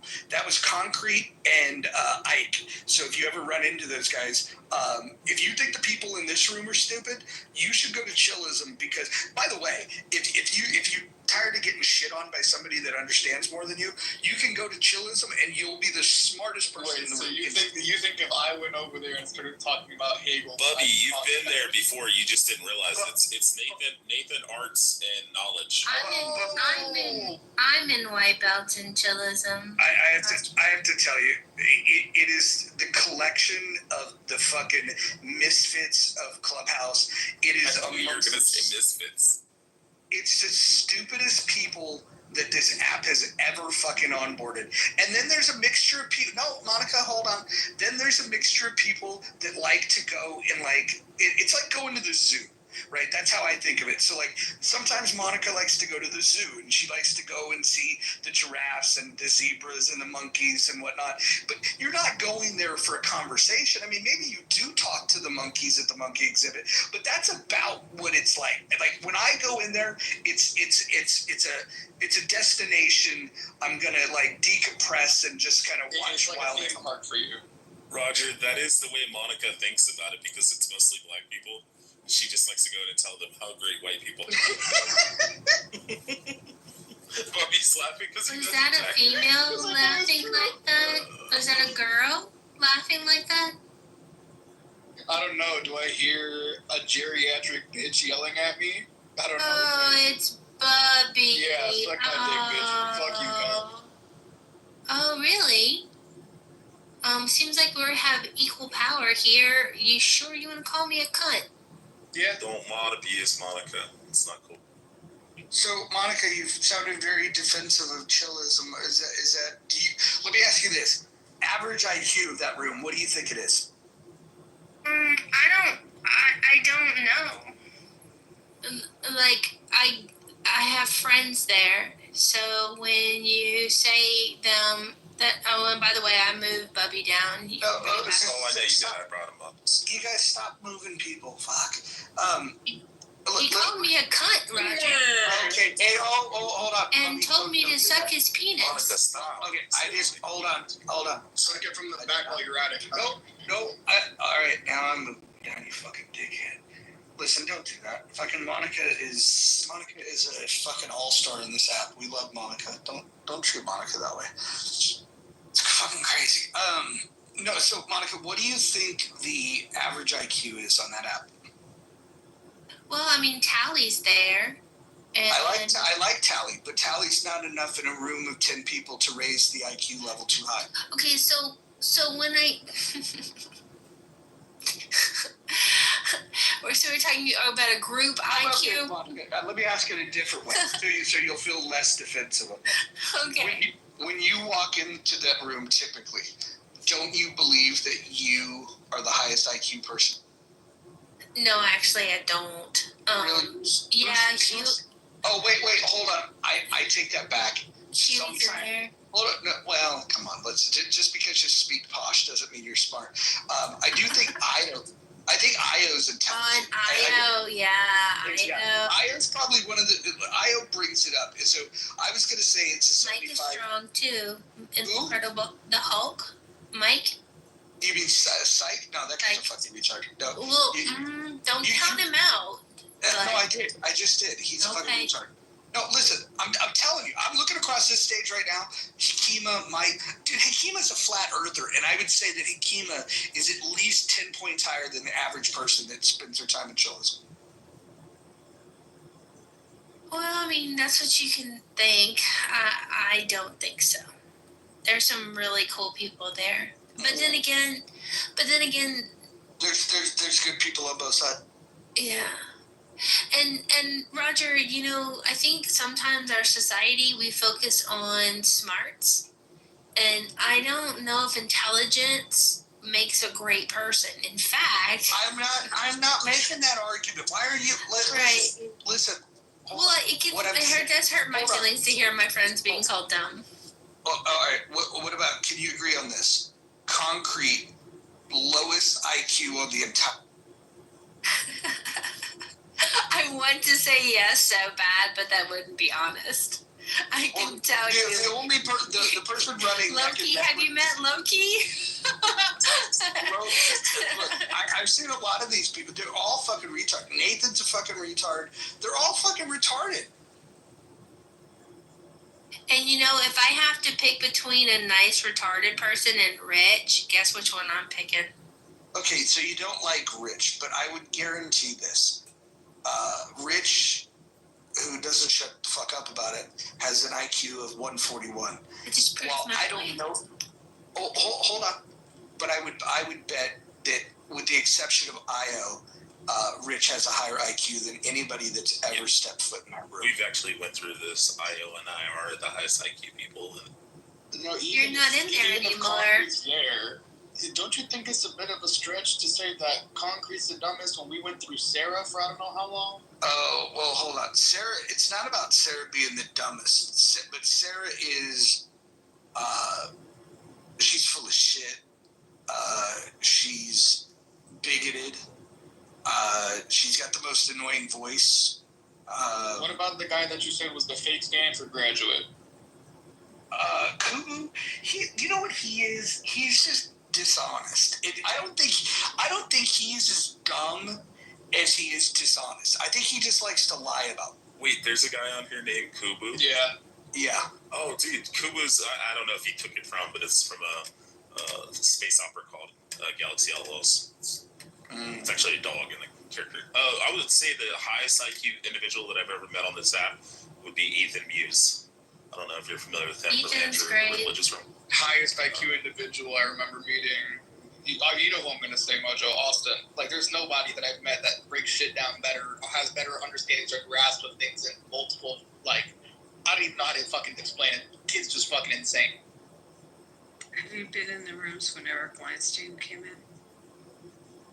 Yeah, he used to come to Healthy Debate. Healthy Debates is where he spent most of his time. Very bright guy. Hey, Bubby, are you familiar with Ethan Muse from Andrew R's room? Yeah. No? Yeah, he's... Yeah, I would put him in the 180 range. He's real good. And you know what's the coolest thing about Ethan is he doesn't... This isn't the opportunity to say who we like. This is a time to shit on the people that we think are stupid. I'm not good at Like, that. Beaver's probably one of the dumbest people on here.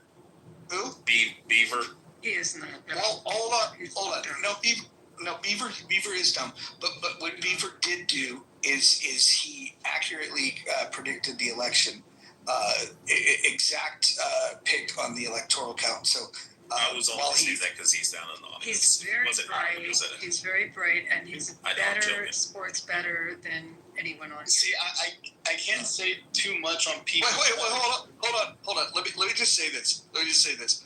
Intelligent people don't bet on sports. There are much wiser ways to spend your fucking money. The high IQ people would never place a. Well, Roger, did you ever see they had a convention? It was supposed to be in like Maryland for a bunch of like world-renowned physicists, and they got it moved to Las Vegas due to like a hurricane or something. And they went to hurricane, and then they went to Vegas, and then the next day they put out a article in the news on the front page, and it says, "Physicists, please never come back," because they didn't spend any fucking money. Yeah, I guess the one thing that I have a difficulty on with like throwing the shots at the ones I think are dumb is that a lot of them I don't think they're actually that dumb. I just think that they're either grifting or I think that they've genuinely duped themselves into believing what they're saying.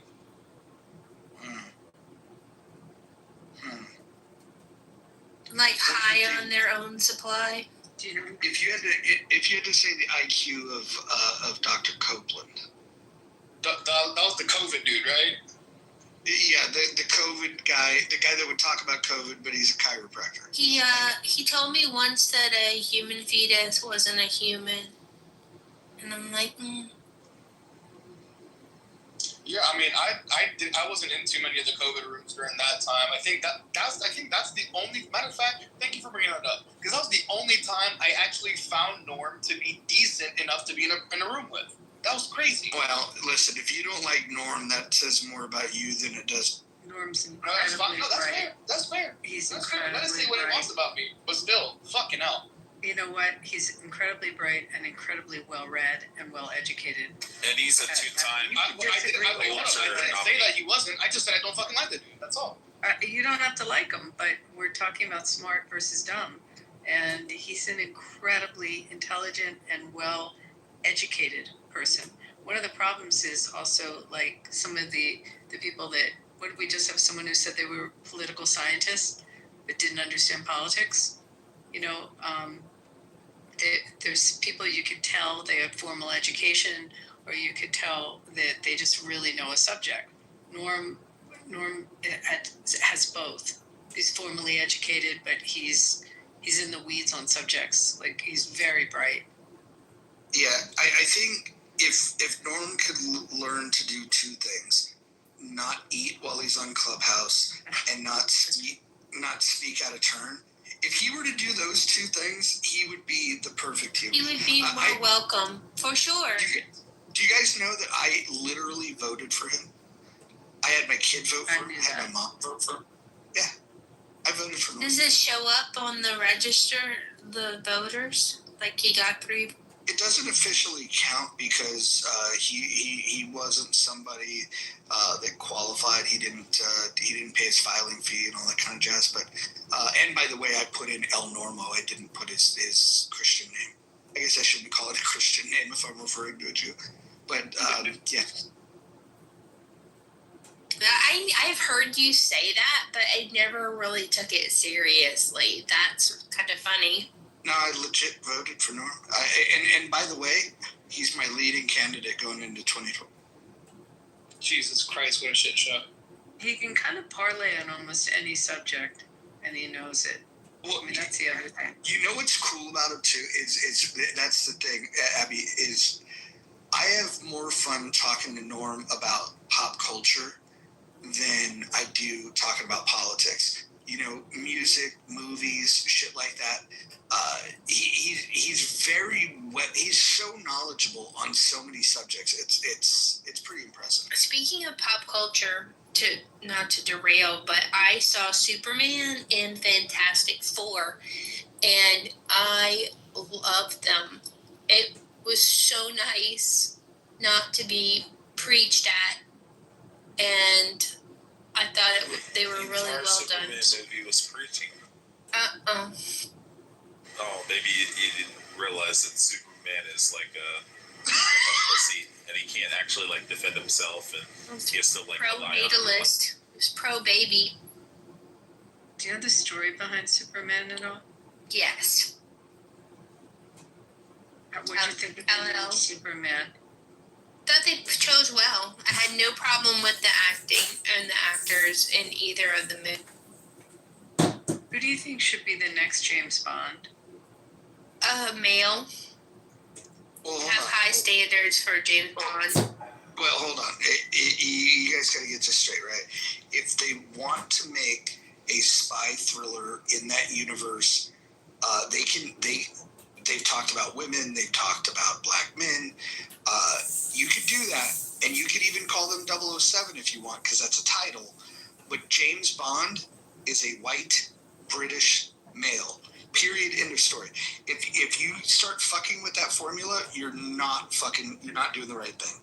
I mean, but honestly, if they made a movie like when they were talking about Idris Elba, if they would have called him James Bond, I would have had a major problem with it. But if they would have called him Agent 007, I would have been fine. You just have to name him something different. It's all about the way that you frame that. And I'm okay. Probably be lame, but if they wanted to make a movie with a woman as 007, you can do that too. You just can't have James Bond be something other than the tradition. I mean, if you were to say who I would cast for the next 007, if you're going non-British, I don't think Gabriel Macht would be like a bad choice. The dude who plays Harvey on Suits, Harvey Specter, I don't think he'd be a bad choice for him. And I think maybe if you want to go with the other option, the European option, go with like Cillian Murphy or something. No. Yeah.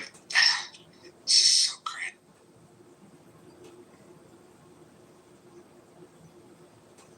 Murphy could do it. He pulled off Peaky Blinders. Yeah, here's some.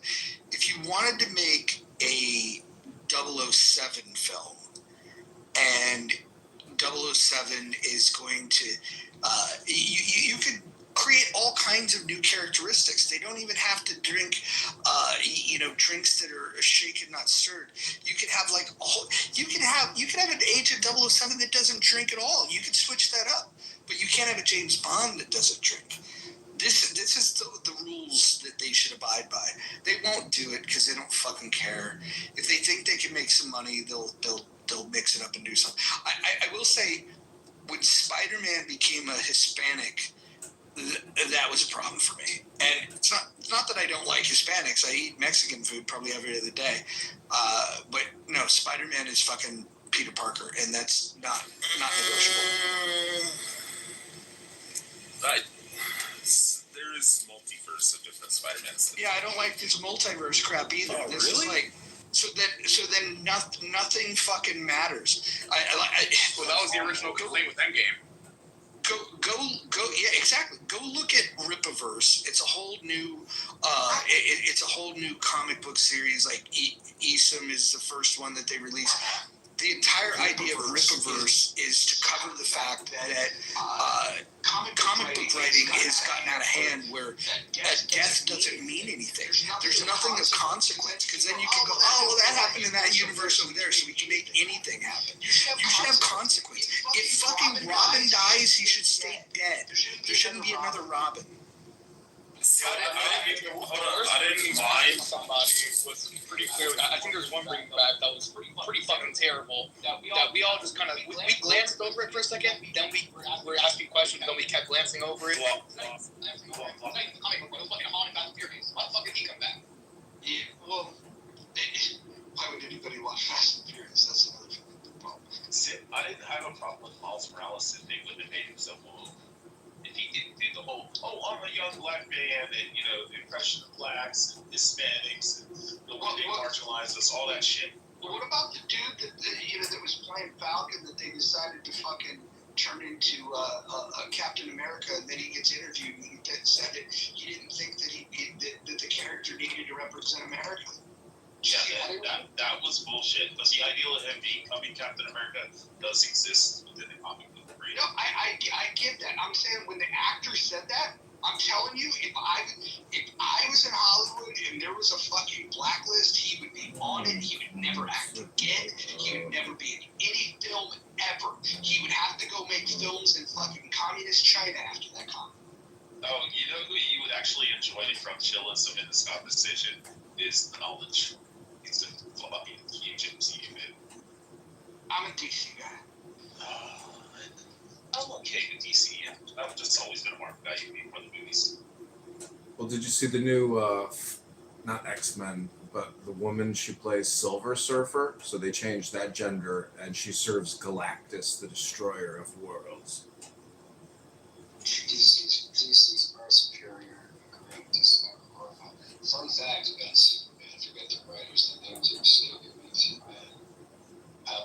Brought their story, pitched their story, the 50s, of course, to multiple publishers. They were laughed out the door because they said no one's going to believe a man can fly. Moose, what do you think Superman was? Do you think Superman's a libertarian, a fiscal conservative, a liberal socialist? What do you think Superman's political and economic position is? I don't know. He lived pretty frugally, I mean, as Clark Kent, he reported the news. Now, was Clark Kent reporting fake news to Jimmy Olsen?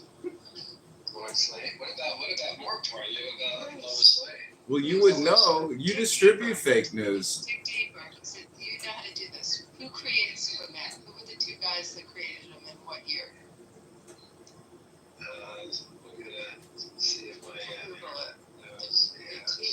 Two teenagers, actually. You might call them entrepreneurs. I know they were both Jewish, right? Yeah, they were Holy both Christ. What year was it? Oh, Jerry Siegel, Joe Shuster, pre-World War II, 1938. No, and what was the whole point of what were they trying to say with Superman? Do you guys know the whole story with this? I've heard he's like the savior of the world, and I've also heard Mashiach. Jesus incarnate and all that. Jewish. They were like. Yeah, I know. Mashiach now. What was happening as the rise of anti-Semitism? Yeah, I mean it's pretty wild. Would never have thought that It was in the 30s. What, you don't think Superman is a metaphor for the Messiah, Monica? How stupid can you be? He's empowered by the sun, all that. He comes from a different planet and he comes down from the heavens to save the earth. And What greater sacrifice? he was fighting Nazis a lot in the comic books that they were writing. Oh, that's right. And then Bugs Bunny. Yeah, who else? Someone else fought. Was Bugs Daffy Bunny? Duck. There's a famous cartoon of Daffy Duck dodging the draft guy with the nose. And he's your kid has no idea what's going on because the draft guy is trying to deliver his Daffy Duck's draft notice, and he would say things like, "Is this trip really necessary?" Which no child had absolutely no meaning attached to it. But of course, during the war, resources were limited, so there were like dark times for responsible Americans to turn their lights off, drive limited. So he says, "Is this trip really necessary?" And he's dodging going to war, but every child is laughing because Daffy Duck's just doing crazy stuff. That's all. I see it. Well, Snoopy fought the Red Baron too. I'm going to give you another parallel thing. So there's a Moses connection to this. Superman's, remember, is a baby sent away from a doomed world, and he's sent in a small vessel, is adopted by a childless couple.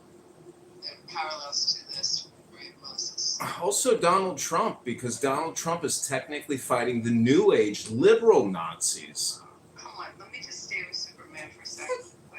Go on with this. Look at the parallels on this. He had Samson's strength, right?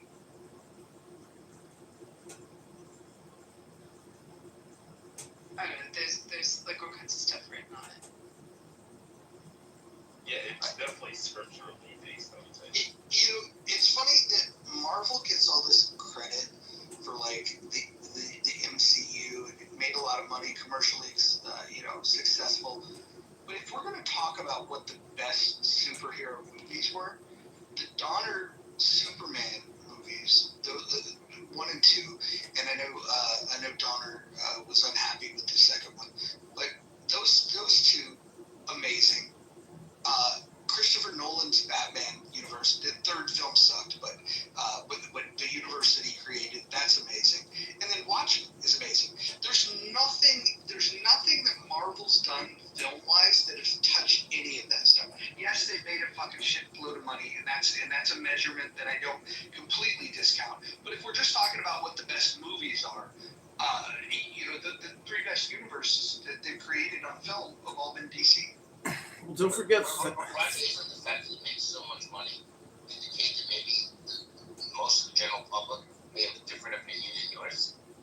This is true that the general public can do that, but the general public doesn't decide what is good. The general public determines what is popular. This is why if Britney Spears sells a bunch of records, we don't say that Britney Spears is a better singer than, let's say, Aretha Franklin. Yeah, but you know what?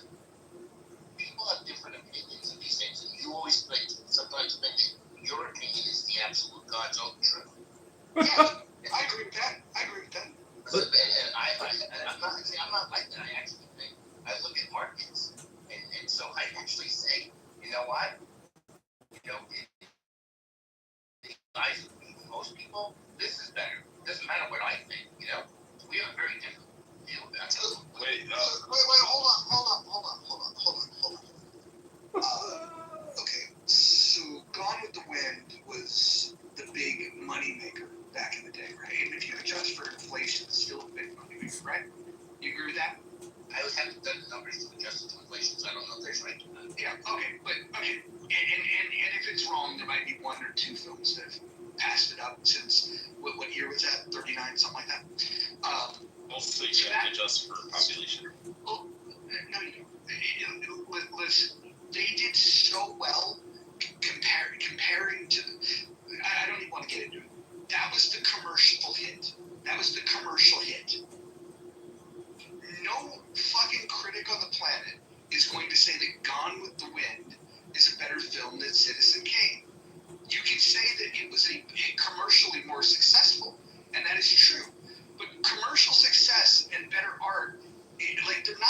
fucking same thing. And I think that's crazy that people like assume that. Well, I guess you can look at it like that's why Harvey Weinstein won all those Academy Awards with these artsy films that didn't necessarily do that well at the box office, but somehow they won Oscars. You know, I mean, whatever. I mean, everyone's got their thing. Can't Britney Spears or Otis Redding or E.B. King? We can probably all agree that Britney Spears is not a great singer. I'm gonna defend her on a couple of things here, okay? She has some good dancers. Besides that, okay? Do you know? I mean, I think most people would actually say, and I would say that Celine Dion is a better singer than Britney Spears. But guess what? Britney Spears has vastly more top 20 hits than Celine Dion, okay? And when they pitched her residency, her guy pitched her residency that she had in Vegas, the pitch for Britney was that she's got a catalog. She had over 20 top 40 hits. And you know, and that's not nothing. Even if she couldn't necessarily, you know, maybe I'll answer the question this way. I remember an interview with Barry Manilow, who's not a great singer, and acknowledges he's not a great singer, even though he's been incredibly commercially successful. He's the first one to tell you, because I remember the interview, he's no Luther Vandross, okay? And then they asked him about Britney Spears. And he had a really interesting answer, a good answer.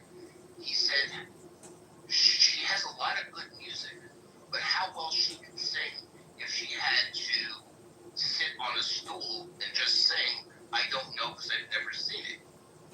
Okay, and that's a fair assessment. Because there are certain of these, you know, pop stars like Christina Aguilera who have a tremendous voice that can sing a cappella. And you know, that's actually the kind of actually how you can tell someone who's really a good singer when they can, you know, how well they can sing a cappella. Okay, but you know, I don't disregard the, you know, the commercial, you know, because well, I'm not asking you to disregard it, but Kim, I just want you to acknowledge that there is a difference. Because if there wasn't, what we would do is every time a film is the highest box office film for that year, we would nominate it for Best Picture. And that doesn't happen every year. And it's very rare that when it is nominated, I'll tell you what, I predicted, I wish I could fucking bring my friend Mike on here. We watched the Oscars together, and I told him The Hurt Locker is going to win Best Picture. He thought I was fucking crazy. He said, dude, Avatar, they're going to win all the awards. They got all the money. I said, they don't need the award. This is a fucking trade show for film. Avatar's already done what it needs to do. It's already made all the money. The whole point of the Oscars is to bring actors together, filmmakers, songwriters, or you know, the people that do the music. It's to honor the screenplay, to get people excited about going to the movies. And what they want to do is they want to get people excited about different types of movies, which is why they've expanded it back to, you know, nominating like 10 films rather than 5 films. Because what they want you to do is to get excited. This is their trade show every year, right? And now you could argue the validity of the award itself, but I would argue that what you're supposed to be measuring is what is the best film that was made, not the most successful one. And if you were going to be measuring the most successful one, you don't need to have a ballot. All you have to do is count the tickets that were sold, and then you just go and present the award. Oh, fine. Because when they do the vote, not everybody votes for the same thing. So let me ask you this question, Roger. Let's stick with the singers. We're talking about Britney Spears. I don't even necessarily have an opinion on this, not even sure. Okay? Who's a better singer, Celine Dion or Barbara Streisand at their prime? Obviously, there's some age difference. Oh my God, that's like the question of the century. Wait, I don't know why at their prime. Hold on, that's not a hard one at all. Barbara Streisand wins all day. Like I can't even believe somebody's asked that question. Like honestly, if somebody gave me tickets to a Celine Dion concert in her prime, I would immediately sell them. Her show was great, by the way. The residency Vegas was great, but Streisand in her prime had the voice. Of course. And Aretha Franklin's 10 times Streisand. What are we talking about? Okay, and now that this is coming from a place of more detailed knowledge that most people are going to have because I was involved with it. So, but just to prove a point that, like, people's opinions, okay? David Foster, obviously, has worked with Streisand, worked with Celine. People think people know who he is. He had his own show in Mandalay Bay some years ago, like 10 years ago. Did a couple things. I just saw him last year. Oh, okay. No, I know that he's doing the small thing. He had a much bigger show in Mandalay. He brought in all this big stars, Sorry, right? can you give me kind of, I've never heard of him. What is he, a singer? He's a producer and composer. Like Neil Diamond kind of thing? No. He's written. He's right, Neil Diamond all was these written stars. prolifically. He produced all these stars, but he also wrote like a lot of famous songs. Most of them. I don't think. God, that's what I was asking. A singer, producer. Okay, so I just want to context. Yeah, producer, composer. Okay, most of them. He doesn't really. He thankfully he's not a great singer. Okay, anyway, his wife actually is his wife's Catherine. Okay, but David Foster got up in Mandalay Bay. No one's gonna know his name except for that I booked her into Macau, so I know who she is. Okay, and this singer, her name is Lara Fabian. She's considered like the Celine Dion of Europe. Okay, most Americans have no idea who she is, though she's still at Carnegie Hall. He introduces her and he says, with all the great voices I've worked with, he mentioned Celine, he mentioned Barbara Streisand. He says, Lara Fabian is the top of the heap. That's his opinion, and some other people's opinion. You can't possibly opine on that because you don't even know who she is. So it's like, this is why this thing about like opinions being absolute, I just don't accept, you know? And he might be right. I hear you there. I'm going to say real quick, I hear you there, Ken. Mojo's extreme opinion is what, my taste is the art. I speak for art or music or whatever. Sure, it's one extreme, but... Wait, hold on. Let me just say this. Of course my opinion's the most important to me. Look, of course, I'll say this. My favorite movie is the best movie to me. And I will argue these things till the day I die. But then there's some things that are just objectively true. Like, The Godfather is better than the John Travolta Gotti, right? I think we can agree on some of those things. Some of these things are easy to build a consensus around. Some things are a little more difficult. All my point is that there is a difference, and it sounds like we all agree now, that there's a difference between quality of art and the commercial success of the art. I push back on Ken saying a success in box office automatically equates and correlates to genius or absolute talented or gifted, which is not what people say, right? What is the famous expression? You can't account for people's taste. I think superhero movies, though, the box office matters more than comparing, Citizen Kane to Gone with the Wind. I think it's a different type of comparison. Wait, hold on. In a superhero movie, in an era where the only movies that are released in the theaters have IP that already exists, and you have huge budgets, huge stars, you're putting all kinds of money behind the marketing. Can you imagine what would happen if you put the money behind the marketing of some other films? You're not going to argue that these superhero movies are better than Shawshank Redemption.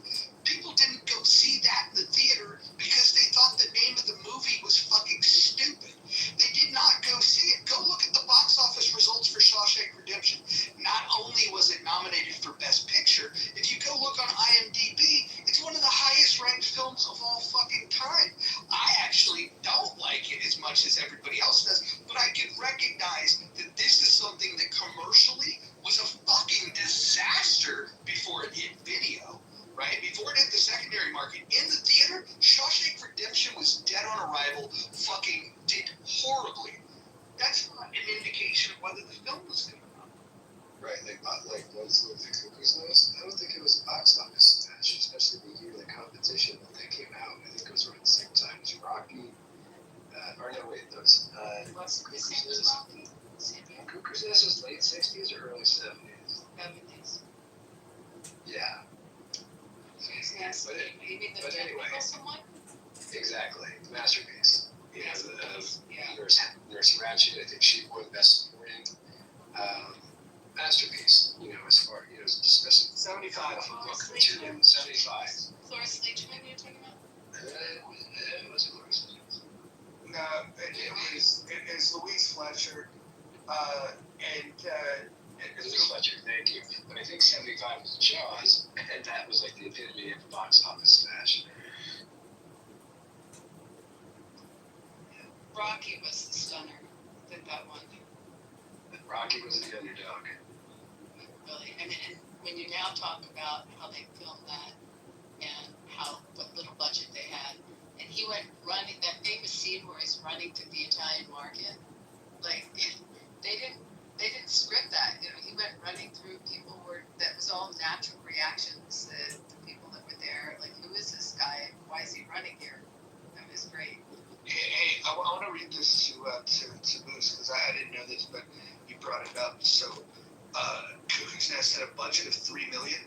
The domestic gross was 109. The worldwide gross was 163. It's one of the most profitable films of the 70s with a return of 50x its budget, and it was the second highest grossing film in 75 behind Jaws. No kidding. Wow, is that corrected? Well, I mean, it seems to say that's a unicorn.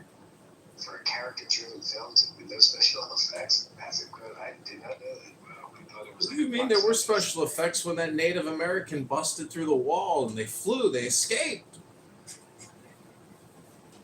I saw it on Off-Broadway. Do you know the actors? Danny DeVito. I'm trying to think. There were a lot of famous people that I didn't know who they were, but they ultimately was like at the beginning of a lot of careers. It was definitely off Broadway. What do you think about the predictive programming of Avengers: Infinity War and Thanos and Dr. Fauci and the Plague?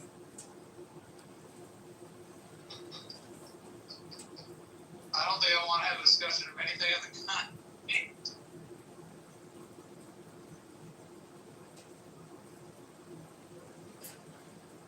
I mean, isn't there, some Jewish influence in Infinity Wars with the Gauntlet and the Infinity Stones? Isn't that like the Kabbalah and the Sephiroth? Don't know. I just love it.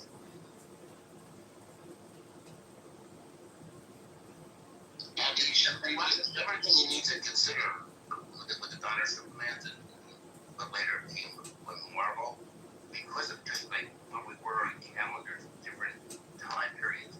Marvel was a pretty dead company, but at the time when the Donner Supermans came out, there's a whole story behind how Marvel got revived. So Marvel wasn't even in a position to do anything of that caliber when the Donner Supermans came out. No, that's fine. I'm just talking about which were better movies. The Donner Superman it's a better movie than anything the Marvel's done. If you want to talk about the good characters within Marvel that eventually they'll get right, you have to look at who's got a good rogue gallery. Like, Batman's got the best villains, right? Everybody knows that. That's DC. But in Marvel, the best villains are in Spider-Man. So Spider-Man is always potentially going to be the hit. And the reason why Spider-Man was so successful as a comic book is they finally realized that, like, the majority of the people that were buying comic books were kids. And so they finally said, well, why don't we have one of these fucking heroes be a kid? So Spider-Man was brilliantly done. But the crown jewel of Marvel, and eventually this will get done well in the theaters, is X-Men. The examination of social issues in this country is covered in X-Men. The Professor Xavier character, that is supposed to be the Malcolm X character, and Magneto is Malcolm X. And the whole mutant thing is a metaphor for Black America. And so you have these two different ways, these two different approaches. One is saying, hey, we need to work with these humans, right? And the other was saying, no, we need to fucking fight these humans. And so, like, X-Men runs really deep if you actually go and read the comic books. The films have never really done this in a good way. This is going to sound crazy, but I think the perfect person to do an X-Men film is Spike Lee. I know I'm gonna catch a lot of flack for this. I fucking hate Batman. You can hate Batman, but the villains are the best villains in any comic books. No, I agree with that. Is the best villain period across any comic book. I hate the idea of I guess because I'm too much of a literalist. Like I'm just like thinking about this shit. Like he's a regular fucking dude in a suit. Like if Bane punched him one time, he would be dead. Like it just one punch. Bane did fight him. So badass. But Bane did fight him. Bane broke his back. And that's just my grievance with comic books and the multiverse and all this bullshit. Is that once his back was broken by Bane, he should have always walked with a cane or they should have explained that, yes, now I have a bad back. I hate the fact that you can die in a fucking comic book and then they just snap the fucking fingers and boom, we're in a different universe. It's terrible storytelling. I'm just saying, like, if they punched it, like, people buy his fucking internal organs. Like, that's the only problem I have. Like, he gets thrown off a 30-story building and he slams into the ground and he gets up and he crawls back to his feet. You know, like, it's just bizarre. There's my favorite Superman comic book is when Superman goes to this underground wrestling spot in Oakland called Hood Slam. Hood Slam's like a real thing. If you guys are ever in Oakland, it's the craziest thing. Like the champion was named Drugged Bunny. He just dressed up like a bunny and he would come out with a bunch of powder and he would just like get all like coked up, and the characters were fucking crazy. They'd have people like dressed up as like Street Fighter characters. It's the best experience in terms of performance art that I've ever seen, and it got noticed by the comic book writers in DC, and they had Superman go and face off in Hood Slam.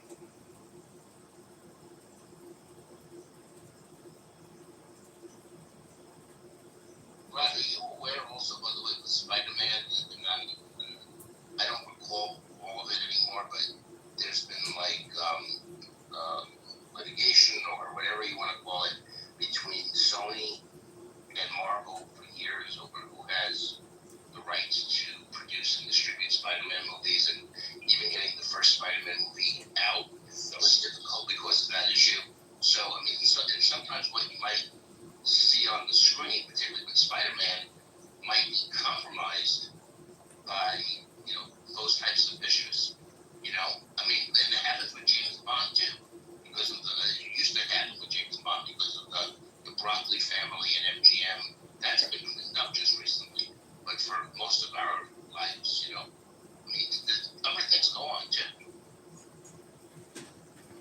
Well, who's going to get the rights to the Clubhouse movie? John Kitover. Whoever owns the content, and you're the only one that has a repository of this,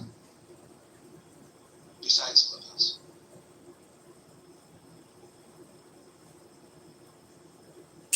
John, can we just get a report on it?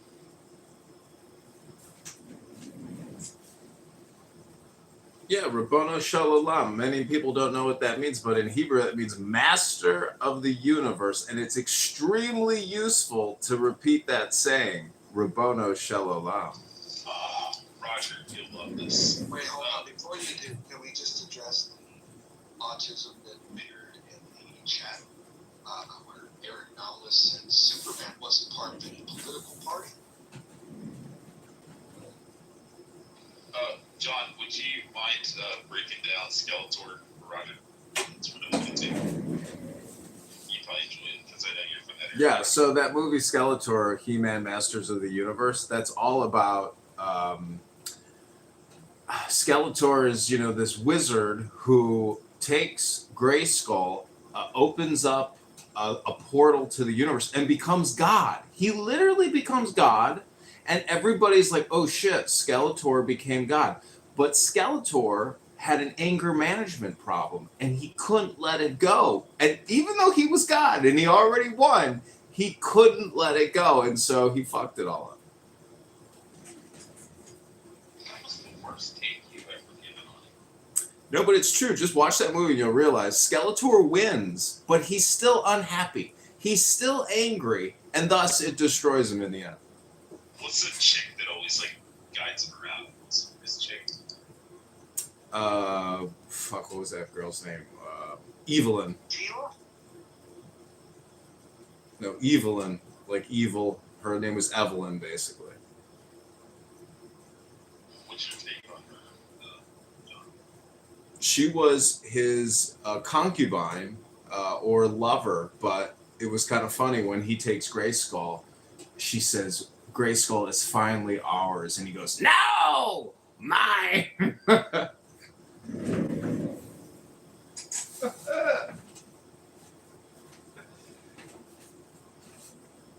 I mean, technically, that movie is not about He-Man. It's actually all about Skeletor. what's like the underlying message? It's about self-actualization or personal development. Skeletor, again, he suffered from anger management problems. He was a road rager. He uncovered the secrets of the universe, but he was still angry.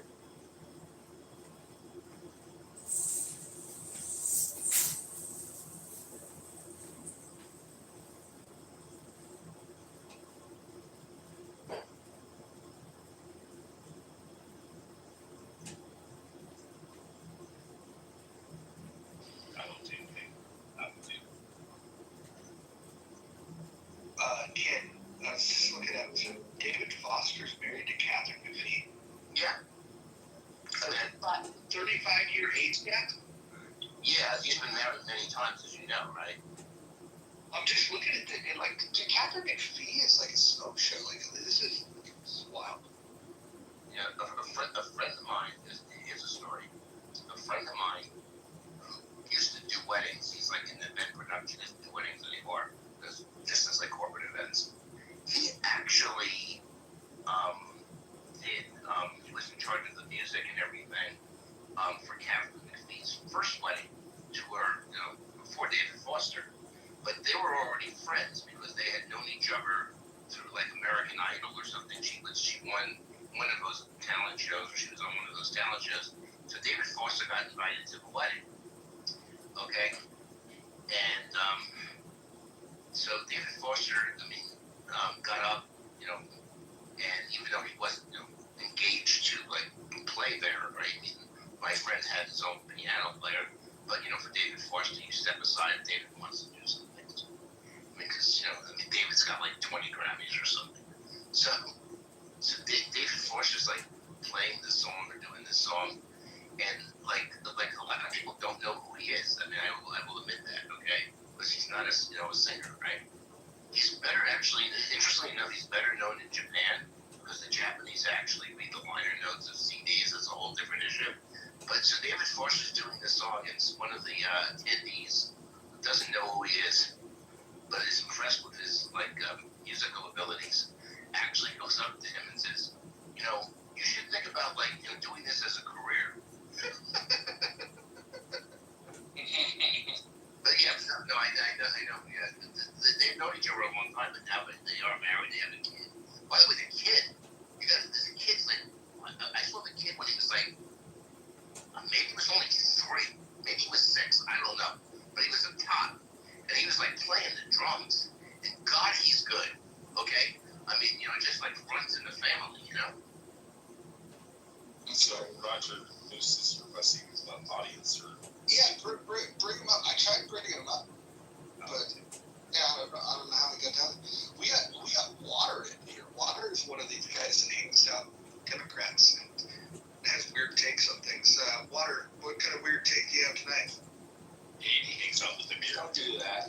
I hang out with all you weirdos. So don't you hang out with a beer? No, hold on. Rich, there's no need to interrupt here. Water's got this. Water, give us your best take. What's your best take? On Superman, Batman? Yeah, title of the room. I've heard you speak in other rooms, like you're like that bottom third of dumb people, and so I just want to hear you. Why don't you elaborate on the label you're trying to label me? Stupid. I said dumb people. You're one of the dummies. You're one of the low IQs. One of the midwits. Go ahead. But yet you're eager to hear my take. Make that yes, make sense. I'm easily amused. suits anymore. Your math isn't mathing, my friend. Okay. Is it the best you got? Well, I just saw Superman. It felt kind of rushed. Full discretion, but yeah, no spoilers. Yeah, it felt very rushed. Did anybody else see it? I haven't seen it, but Roger, I'll put in my 2 cents. It's actually my kid back to the romantic kid. I'll argue that Batman could have been a Republican, not just because Bruce Wayne was a billionaire, but the whole reason Batman was created, as interesting as we know from the comic books, Dark Knight, because his parents were killed. So he's invented when he was a young boy, so he dedicates his life to inventing their deaths and justice. And what president, fun fact, wrongly went into Iraq because Saddam Hussein put a hit on George Bush Sr. Now he never succeeded. But, it's all about sentiments. Interesting. Here's what I will say about Batman. As much as I like the villains in Batman, I do think that he's the biggest underachiever. I mean, he's got a billionaire. He's got all the toys at his disposal. He can't even control the crime in Gotham. It's fucking crazy. You have other superheroes, like for example in Marvel. And again, I'm not a big fan of the Marvel movies, but if you look at Iron Man, that's overachieving. They're essentially the same guy. One's got the bat suit, the other's got the Iron Man suit. They're billionaires. They got all the toys. They got all the shit.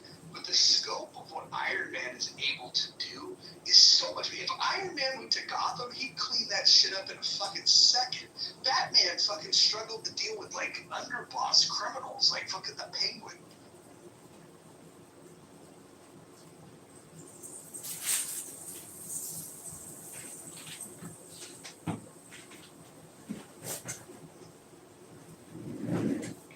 I think one thing all superheroes have in common, Marvel or DC, including Wonder Woman, male and female superheroes, none of them really got any action.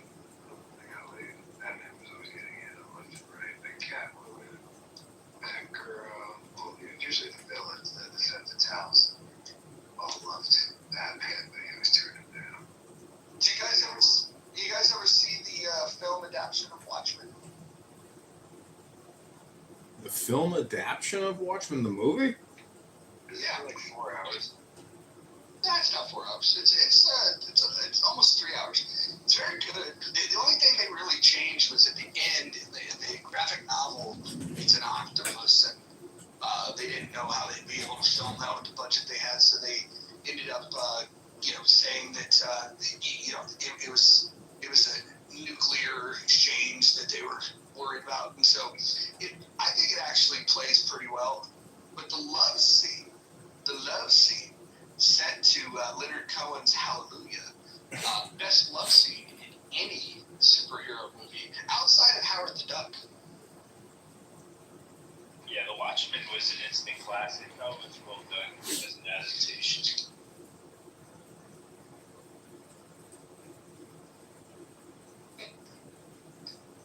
Dr. Jordan in the background, in the back channel, asked me if the scientist is still on the stage.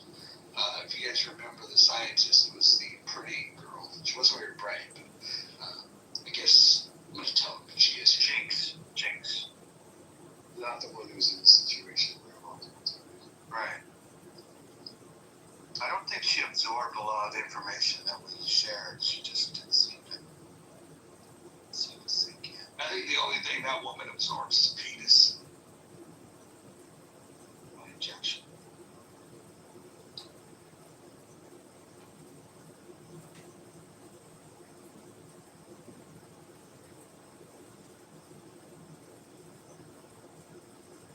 Well, this has been a long day. You've been here a long time. All been. Yeah. Did I tell you guys that I started my day with a 32-ounce energy drink of Red Up? 300 milligrams of caffeine? No, that's what I normally do. I normally start my day with a Black Rifle coffee that's 300 milligrams. But this one's a 32 ounce. It's called Rev Up. Its flavor was raspberry. You couldn't feel anything.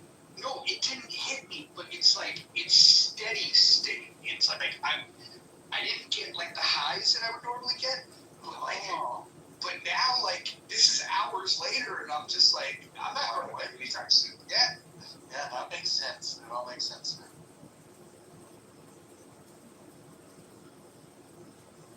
Got me all wound up.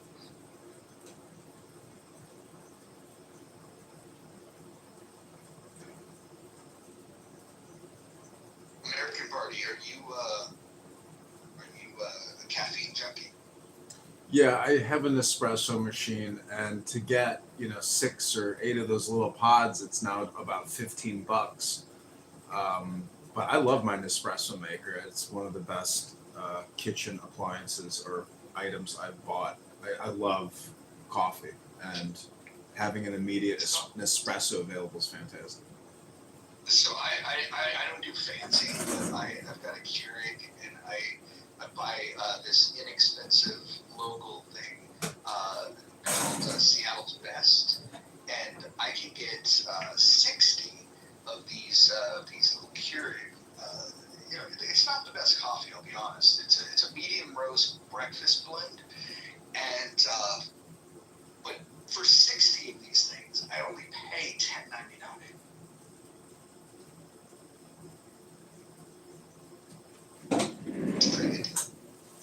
Well, I don't know if you read the news about Starbucks, but they're really de-escalating their stores, and they're removing even a lot of the in-app purchase abilities in stores because they found it's not as a pleasant experience for the customer. There's no human interaction as opposed to just making people into robots.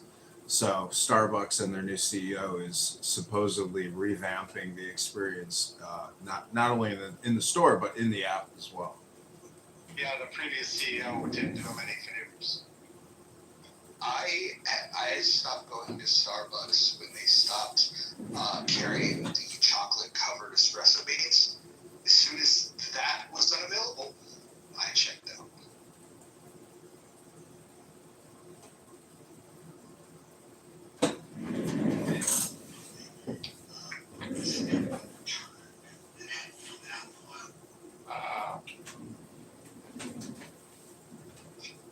I'm not a big fan of those Ryan Reynolds movies where he plays Deadpool. I mean, I like the movies, but the witty, like the way he talks, the wittiness, the comedy, the snide little remarks. It's like, let me just see an action movie. I know it's like action plus comedy, but I don't know.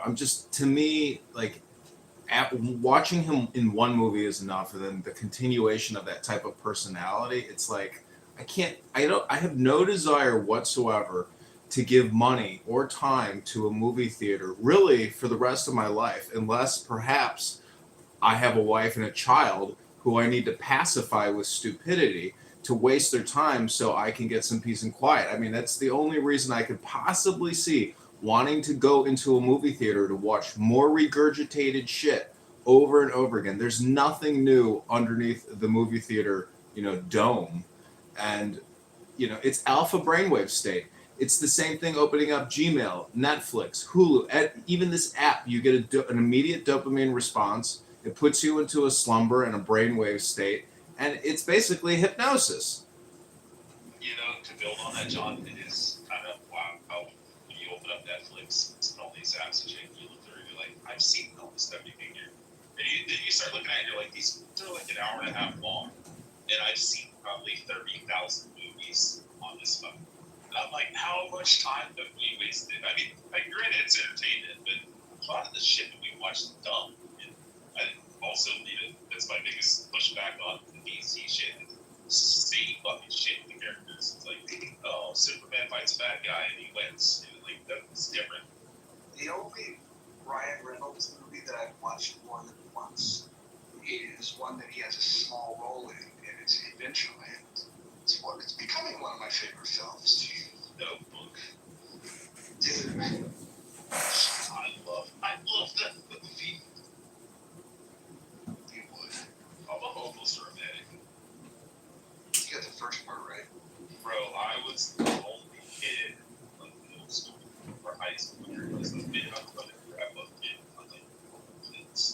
I saw them filming that movie in Charleston when I was in college, and I don't know why you think it's such a great movie. Like it's again, I would never want to spend time watching these movies again.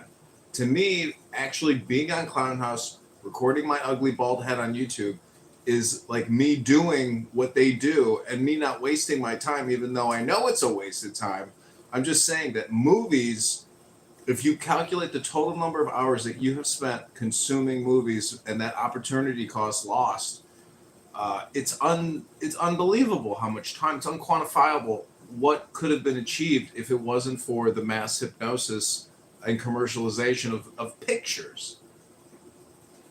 Yeah, but it's art, and I would recommend, and this is probably what I'll do for the rest of my life, is I don't want to watch any more than maybe 5 movies a year, new movies, but I want to go back and watch the classics that I might have missed, which there's not a lot of them, because I'm pretty big into film, and there's a lot of shit that I've seen.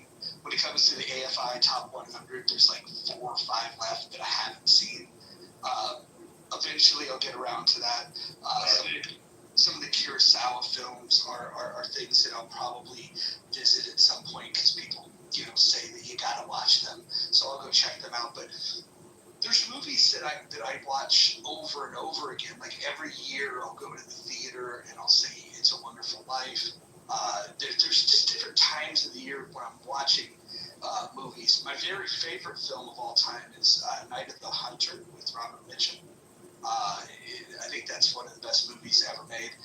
Tom Browning's Freaks. Wait, I gotta ask you a question about that movie. When that old lady shoots at him and he runs off hooting and hollering, is he just being like crazy, and funny? Like he's demented. He's so demented. It's like, I don't know. It's a terrifying and strange movie. Yeah, I think it's must watch. And Robert Mitchum's Cape Fear. If anybody's ever seen Scorsese's directed Cape Fear with De Niro and Nick Nolte, if you thought that was good at all, you should go see the original Cape Fear with Robert Mitchum. It's Gregory Peck, I think. Much better film. Robert Mitchum plays crazy better than anybody's ever played crazy.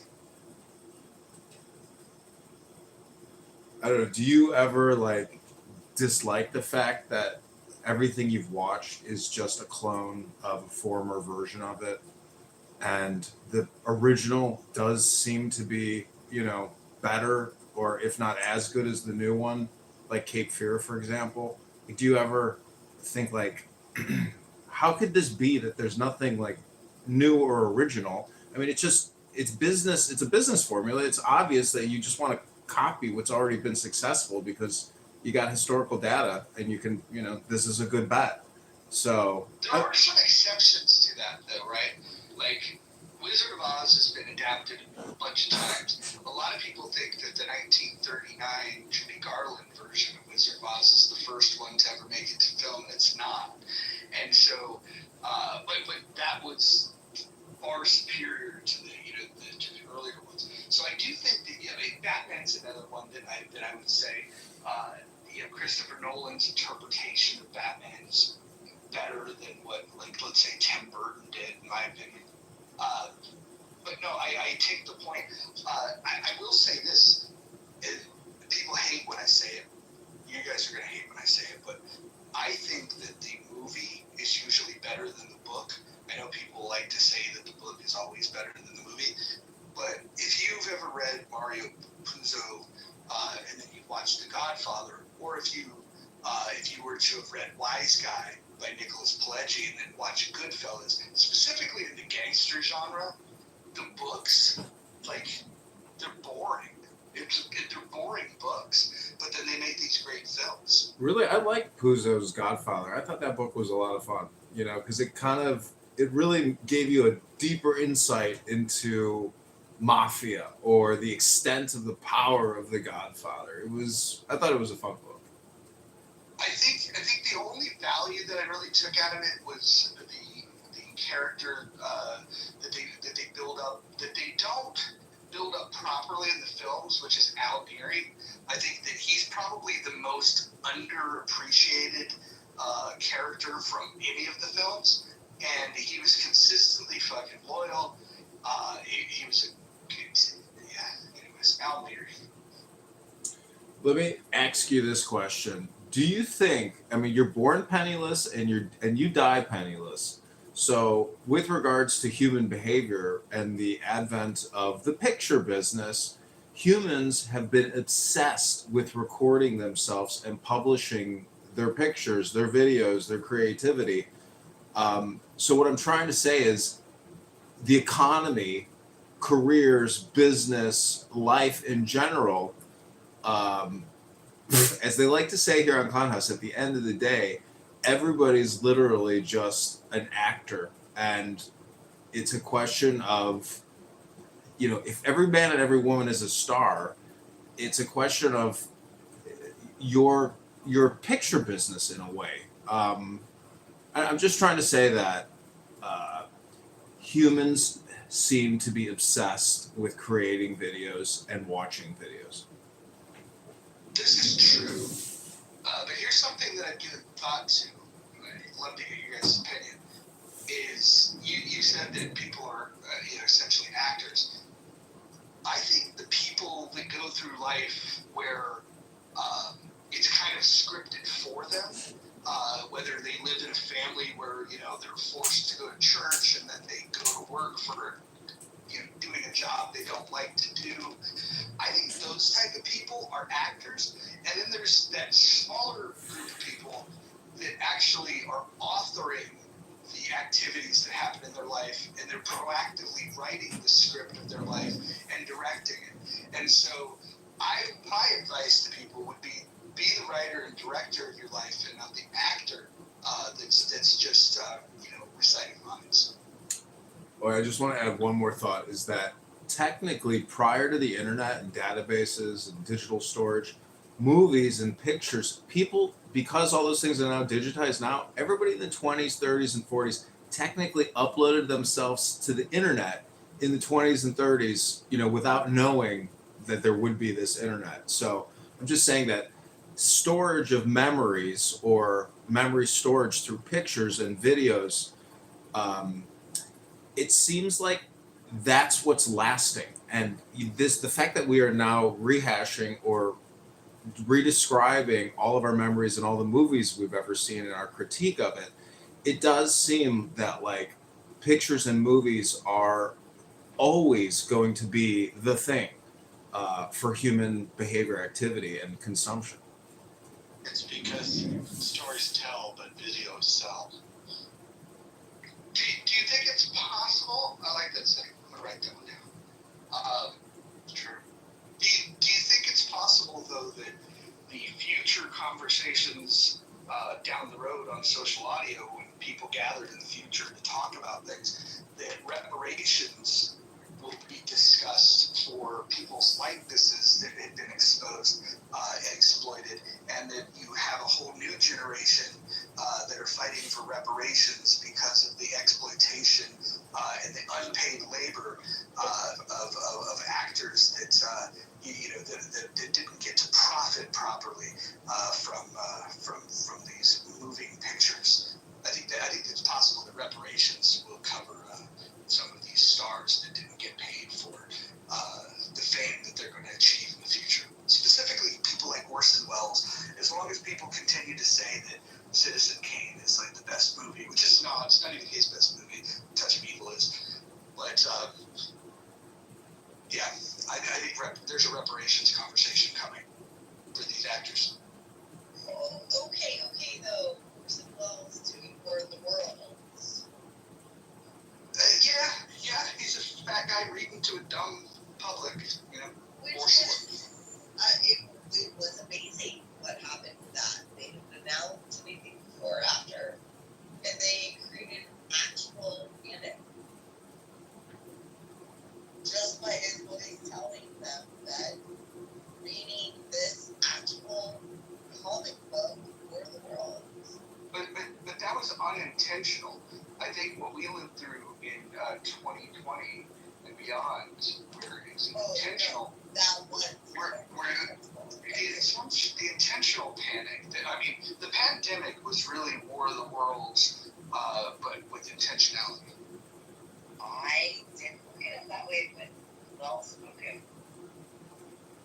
Let me ask one more theory. Do you think America's decline or economic output or industrial productivity declined as a result of like an increase in a media creation and consumption curve? Because our mass distribution and our greatest export really has to be probably considered Hollywood, the movies and the music, and that influence and huge revenue driver for Los Angeles, Hollywood, New York City, etc.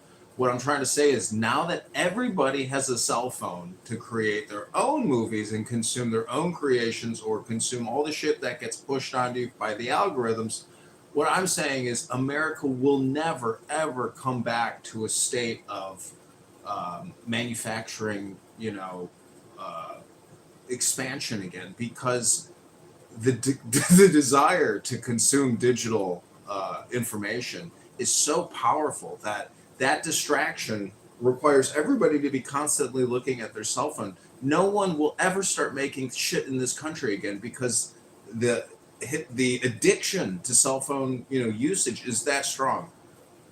It is very strong, but we have an AI revolution coming, and we have a robotics revolution coming in less than 3 to 5 years. So that is going to be a wave that will make us more productive, but maybe not more employment, for sure. So there's a huge sea change coming there that people really are going to have to digest. And we'll see about production. I think you guys are mentioning some really interesting shit.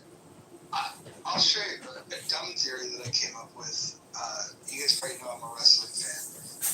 And I was thinking about the decline of Western civilization, and more specifically the U.S. After the fall of the Soviet Union, right? Between World War II and the collapse of the Soviet Union, there became this era where there was no competition. There was no other superpower. And if you go and look at pro wrestling, the best times to watch pro wrestling was when there was competing interests. For example, in the 70s, they had a territory system, and they weren't necessarily competing, but they all had their own products, and it was thriving locally. There was massive matches going on all the time. And, like in some markets, like in Dallas, Texas, they were doing wrestling every day, and then the big show was on a Friday night. And if you go into the 90s, which was the last big boom era of pro wrestling, WCW, owned by Ted Turner at the time, had put a lot of money into it. And they, for 83 weeks in a row, they beat WWE in the ratings. 83 weeks in a row, they were the winner. WWE was on the ropes. And then what happened was, after getting their ass kicked for 83 weeks in a row, that competition fueled them. And that's when they came out of that 83-week slump with people like The Rock and Stone Cold and the whole Attitude Era. And it became the biggest boom era that WWE ever seen, bigger than when Hulk Hogan was there. And so the money that they made, Stone Cold Steve Austin 316 shirts, that merchandise, it sold more than all the other stars combined. No, like Rock, Hogan, all those guys combined don't touch the money that was made by Stone Cold. And so I think the decline of Western civilization is the fact that we don't have a true competitor, and so we make these things up like, oh, well, we're competing with China. China doesn't have they're building a navy, but those ships can't even fucking cross the ocean. I think that what we need is a real competitor, and I'm hoping it's not China, because I don't want to fight them. I'm actually hoping that India gets off their ass, and because they've got a big population and they've got a lot of good engineers and whatnot, I'm hoping that India can have the aspirations to say, we're going to be the country that's going to push us into the next century. And that might be the spark that we need to get competitive again. I think the lack of real competition, like having somebody that truly is an equal to us in some way, shape, or form would motivate. The Soviets would, that whole space race shit, that was fucking great for everybody involved. It made us innovate. We need, I think, I'm hoping it goes down is that China, India, a few other countries make some advancements in AI that freak us out, and that we fucking just turn it into like, this is our fucking mission. This is our ride or die. We must fucking win at all costs, and then we win the AI race. And then when we do that, then boom, land of milk and honey again. Would be nice. I mean, in drone and in solar, China's ahead. We're not doing the right things to put us in the position that you're hoping for, but we'll see. See, now this, you may call this philosophical, but I do believe that the now is all important. And so if you think that there's this moment in the future of winning something called the AI race, it's still in the now. And so what I'm saying is that there's a 99.9% chance that the status quo right now is gonna be the status quo in what we call the theoretical future. It's my opinion.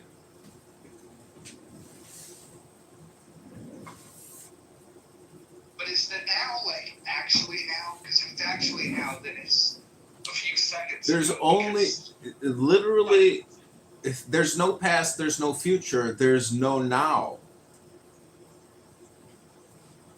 I think there should be a spectrum of now, like maybe like a range from 5 minutes ago to 5 minutes in the future. I think we define that as now. I think that would be a better definition of now. The point is, when you search the experience of what now means, it really means that the real can only be now. Therefore, you are living in a compression of the past and the future. And that's why I say the status quo in the future will probably be what it is right now.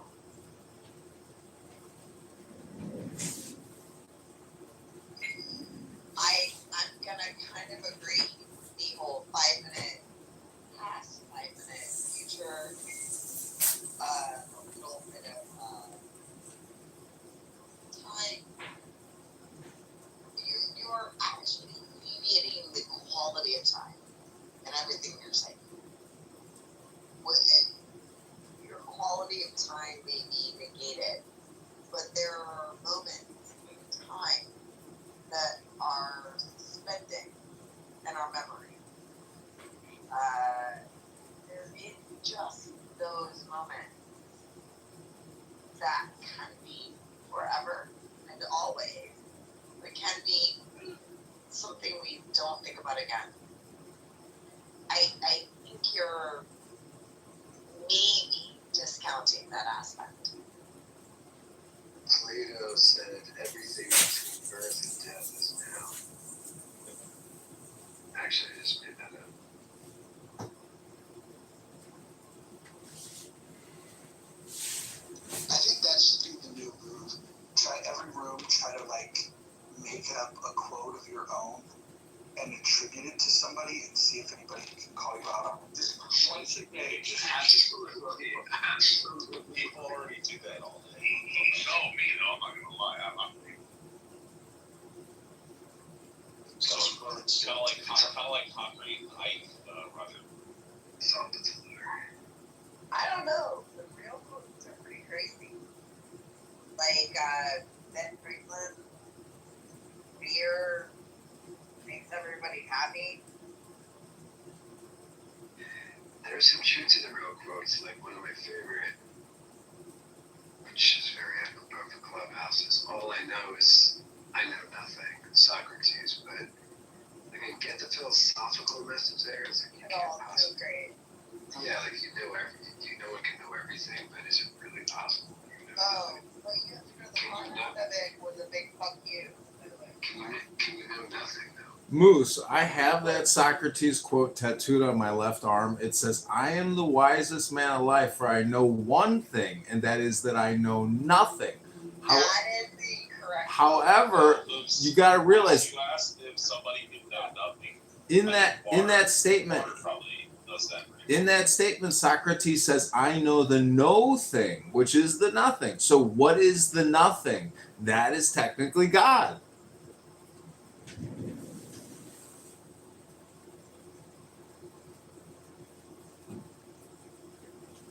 Hey Roger, have you ever asked Water about this PTR? What it means? How he can explain what it means? No, I don't ask him any questions.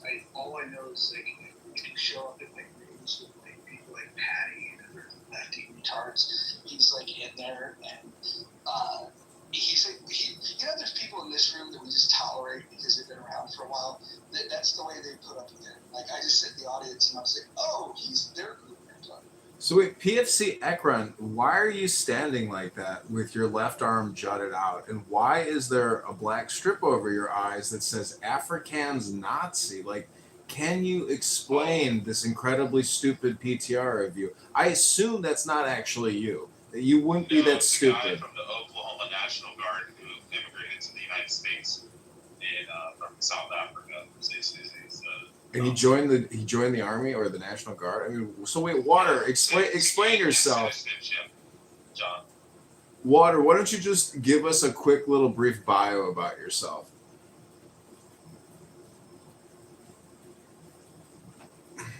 Or not. Never mind. Thank you very little. Please proceed. Well, I guess if he's asleep, Roger, you should probably move him down to the audience. I'm charging my phone. Well, wisdom comes from above. So, I mean, go ahead, give us a little bit of a bio about yourself, Dr. Water. What's going on? We want to know what your PTR and why you say. No, we don't want to know. No, we don't. That's not what we want to know. Hold on. If we're gonna get Water, if we're gonna get Water to contribute in any way, I just want to know, Water. Like, did you vote for Kamala Harris and why? No, I did not. I don't subscribe. Who'd you vote for? I don't subscribe for the past two elections. What do you mean you don't subscribe? It's not a Twitter account or something you subscribe to, Dr. Water. That's what it feels like, to be honest. You electoral college. I mean, Water, do you live in West Virginia? Yeah, I do. Is anybody in your immediate family fuck their sister? No, not to my knowledge. Water, if we were to make you king of America or king of the world, what would you do for we the people? Thank you, Dr. Water. I would abolish the crown altogether. I would represent 51% of this population, which are women, in our administration, in Congress and Senate, the House of Representatives. I would do a lot of basic needs shit. I would give us our universal basic income. And when I say I mean I would usher in the inevitable. Automation all the fucking way. The United States government currently pays $7 trillion, which is $2.5 trillion in taxes. You're asking for the PI, how the fuck are you going to pay for that? Oh, it's simple. Just like you said, where's all that fucking money going? All you have to do is manage those funds correctly, and we'll be able to budget it in easy peasy, lemon squeezy. Where the federal government takes money. The biggest expenditure is social welfare program. It is Social Security, it is disability insurance, it is Medicare. Okay. If you choose it chooses up 2.5 to 2.75 trillion dollars. The second expenditure in the federal budget is interest on our $37 trillion debt. The third line item in our budget is on military, which is anywhere from $750 to $950 million a year. The fourth expenditure is everything else. That's Pell Grants, that's farm subsidies, that's the Supplemental Nutrition Assistance Program, that's everything else. So we already currently spend. Are you including APAC? Wait till the Okay. If we currently spend Marshall, pause. sometimes the retards bring up something that we should consider. He said, "What about APAC?" So, Water, go ahead. Hold on, Water. Make your point. What's your grievance with APAC? No, I don't have any grievance with what Marshall's listing unless. No, we're not talking about what Marshall just said. No, it's all related. I just want to know why he's excluding APAC in the government assistance programs. Hold on. No, hold on. We're gonna organize this conversation a little bit. Water, what is your position about APAC? You like them, you hate them, you're indifferent to them? Talk to us. Oh, it's fine as long as they don't cut the American benefits. I believe the American benefits should come first before anything. So if we're going to cut anybody's benefits, APAC should be cut first and foremost, should we not? Wait, we're complaining about Hold on, Marshall, hold on. We've got a thread to talk about. So, Water, I just want to take this bit by bit. What made you, when Marshall was listing all of these expenditures, what caused you to think about a lobbying group? Like, what was it that made you mention that? Well, he's going to bitch and moan about everything. Might as well include APAC, right? Right. So what is your grievance with APAC? I'm not. He's the one bitching and moaning. I'm just saying you got to be fair. Really not funded by the federal government. Stop, Marshall. We're going to get you. Water.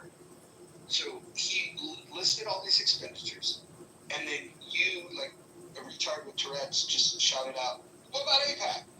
And I'm just curious, what inspired you to AK, otherwise known as the Roger Mayhem movie. We're cutting domestic aid. We're cutting our own, birthright and social services.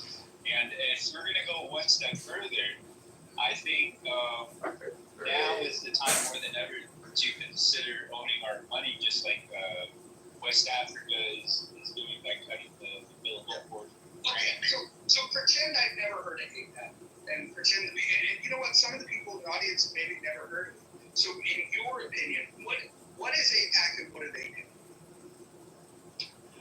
It's foreign aid to Israel. It's basically creating social services for Israel, which is completely fine. I have no issue supporting any nation that is asking for help, as long as they don't commit genocide and war crimes around the rest of the world. I'm completely fine if they're a good neighbor. Interesting. So hold on. So my question then would be: so Marshall is going to Medicare, Social Security, interest on the debt, military spending, and then so you then said, "What about APAC?" And now what we're learning. First, I said before that was the budget. Hold on. And then I asked you, okay, well, what is APAC?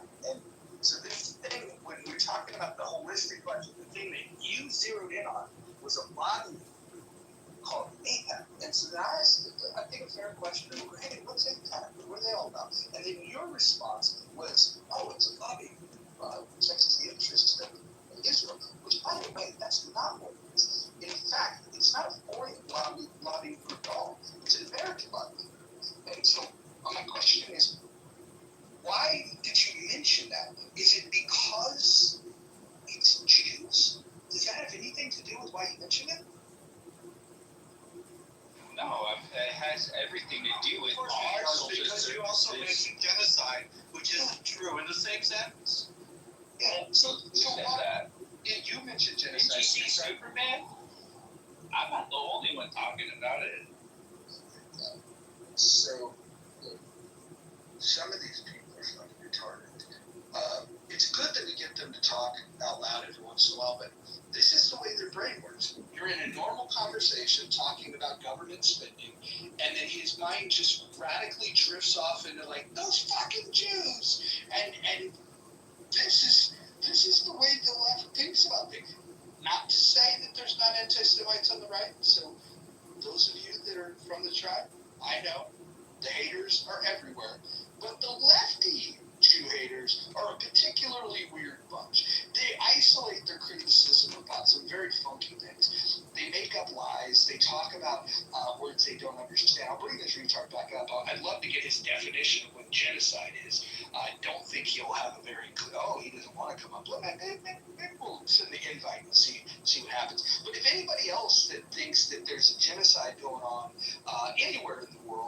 Because I would imagine that you guys are so knowledgeable about the conflict there, you probably know about other conflicts as well.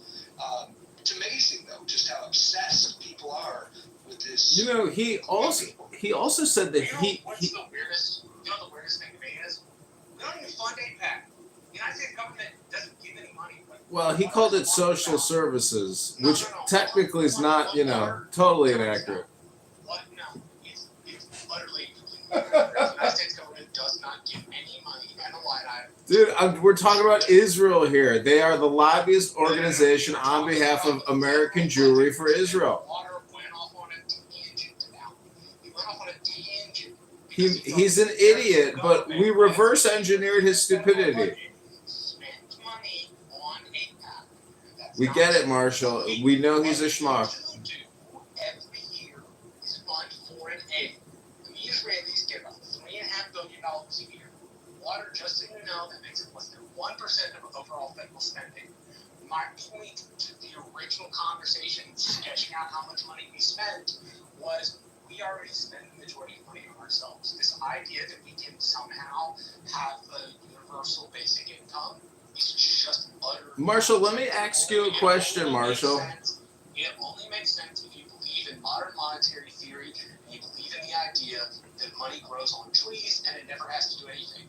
Because if you rearrange the federal government to do any of what you're talking about, Marshall, do we have to have the most boring version of this conversation? Why can't we invite this guy back up that hates Jews, get him to describe to us what genocide is, and then make fun of him for what an idiot he is? Like, isn't that what this app is really for? Yeah, Roger, one thing I was going to mention with Water. So what Water likes to do is he likes to jump down the chat after you kick him and then just blast the fucking chat. The only way that you can get him back... No, hold on. Hold on. I'm going to give you permission to do something here, Rich. Everything that he types into chat, just quickly delete it, and then his only choice will be to come back up here and face the Well, actually, Roger, I have an easier way, so I don't have to wear out my fingers. You just threaten that he has 10 seconds to get on stage, or he can be kicked from the room, and then we don't need to do that. All I have to say is that this guy, you know how stupid those lefty rooms are? This guy is the dumbest guy in those rooms. The dumbest guy in those rooms. It's fucking crazy. I mean, I don't even know how we would have an equal for him to have a debate with. I'm trying to think who's stupid. Maybe we can get a debate between him and Victoria, which, by the way, I don't think Victoria is stupid. I think Victoria is just lying. She's, Dr. Mojo, I got a question for you. Is it hypocritical to want to... Hold on. Can you ask me one? I'd like to ask you a question, Mojo. Go right ahead, fire away. So is it hypocritical to want to drastically cut federal spending in Medicare, Medicaid, Social Security, the national interest on the debt, and the NDAA and defense, but also still want to even increase funding to Israel? Because we get money back that way. No, I'm saying, what I'm trying to point out is if there's one country in the world that I think America should support and should give even more support, is the state of Israel. Is that hypocritical to think that way? Hypocritical, no, because we should be allowed to determine our priorities. I personally don't like federal aid, foreign aid at all. I don't like corporate welfare. I don't like social programs like Medicare or Social Security. I want to cut all of that stuff. But I would have a packing order for it. What I would start with is foreign aid. But I would start with the enemies of America, cut off their aid, like giving $6 billion to the IRGC, for example. That should never happen.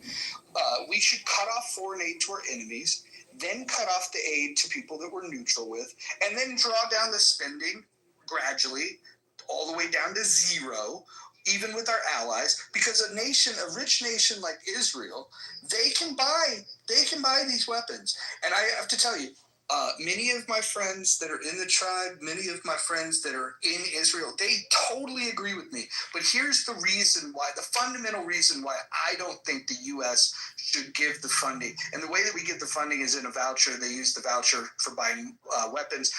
I think they can buy the weapons themselves. If we want to put them on a payment plan, that's fine, but I think they should pay for them. The reason why I don't think we should gift them is because then we want control of the decisions that they make, and I don't think the U.S. is in any position to make those decisions. I don't think that we have the backbone to be able to make the kind of decisions that they need to make. It's an existential threat that they face, and I don't think any foreign influence, including from an ally such as the U.S., because let's be honest, we're opportunistic and transactional about this as well. And so I think for the long-term viability of Israel, I think it's in their best interest to not have any nation state influencing how they defend them. Hey, Roger, I was going to mention Alex on stage. I'm not familiar with the person at $12, but they do have an Afghani room, so maybe they want to chime in here. An Afghani room? Yeah, they have an Afghan room. But they only have 12 followers, so what do they talk about? Like goats or opium? I guess like a bunch of Aussie boys and stuff. What's up, Alex? Welcome to the stage. Thank you so much. This is hopefully everyone's good. How do you look, if you've got something interesting to say, say it. Like what? Okay. All right. About the state of Israel. No, he failed the test. He failed the test. Look, if he's really eager to get... Look, when you fucking get up here and you unmute yourself, be ready to speak. You hear that people are talking. You see that I'm cranky about shit. Why don't you get up here and do the fucking long introductions? It's fucking boring. Yeah, tell us if you love Jews or hate Jews. That's all we want to know. No, how about this? How about we stop talking about it? Like, look, whether you love Jews, whether you hate Jews, the obsession with Jews is fucking weird. It's weird. Well, no, he just came up during the conversation about Israel, so I assume. I hear what you're saying, but you want to have the conversation. I'll entertain it to expose them, so then people could choose. Yeah, that's what I like doing. Because they're genocidal weirdos, but.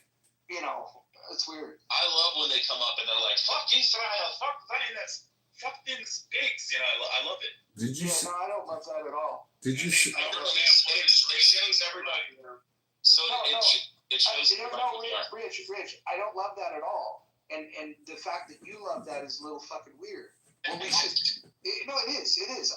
Look, I'm not picking on you, Rich. I'm just saying that, like, if we want to ever get past this, you know what we're going to have to do? We're going to have to stop obsessing about the Jews. Why is it? It's like you guys are all jealous of them. You go like some people hate them. Some people are just envious of them, which is a different way to show your hate. And like, to just leave them be.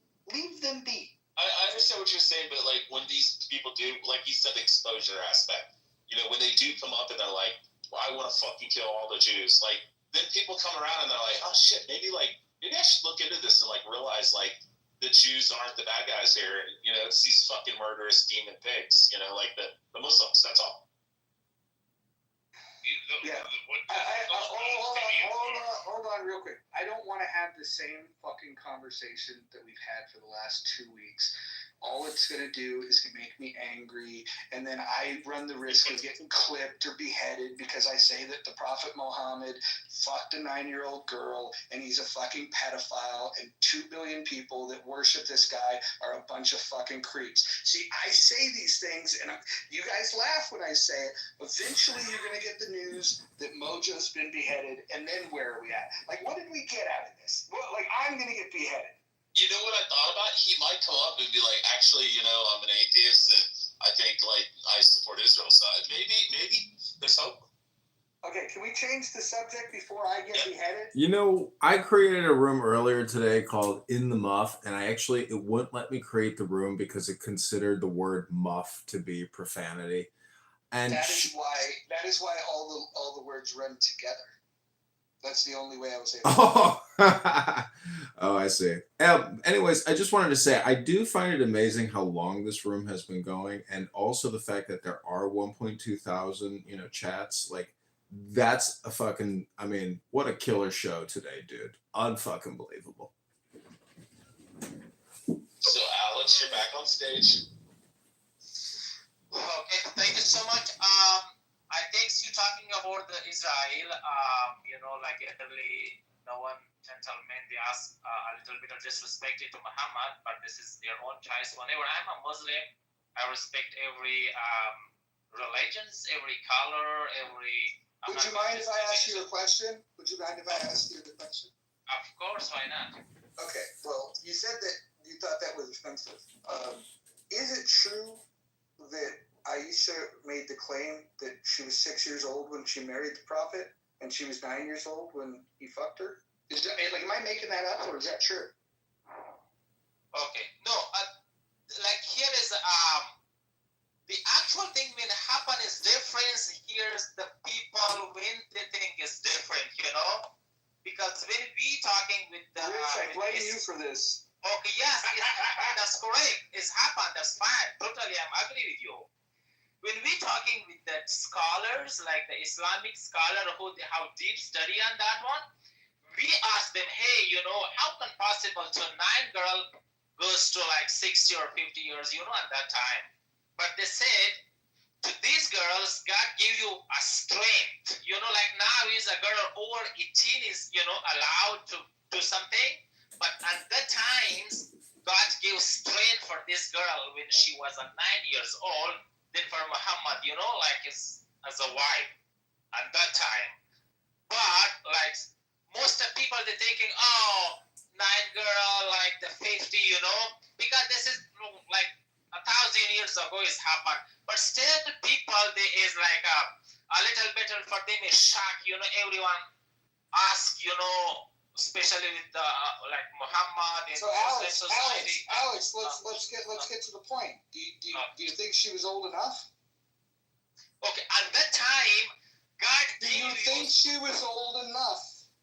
Okay. Yes or no? No. Like from my perspective, right now, I'm saying not. But at that time, like 1,000 years ago, God gave you strength for this 9 years old girl.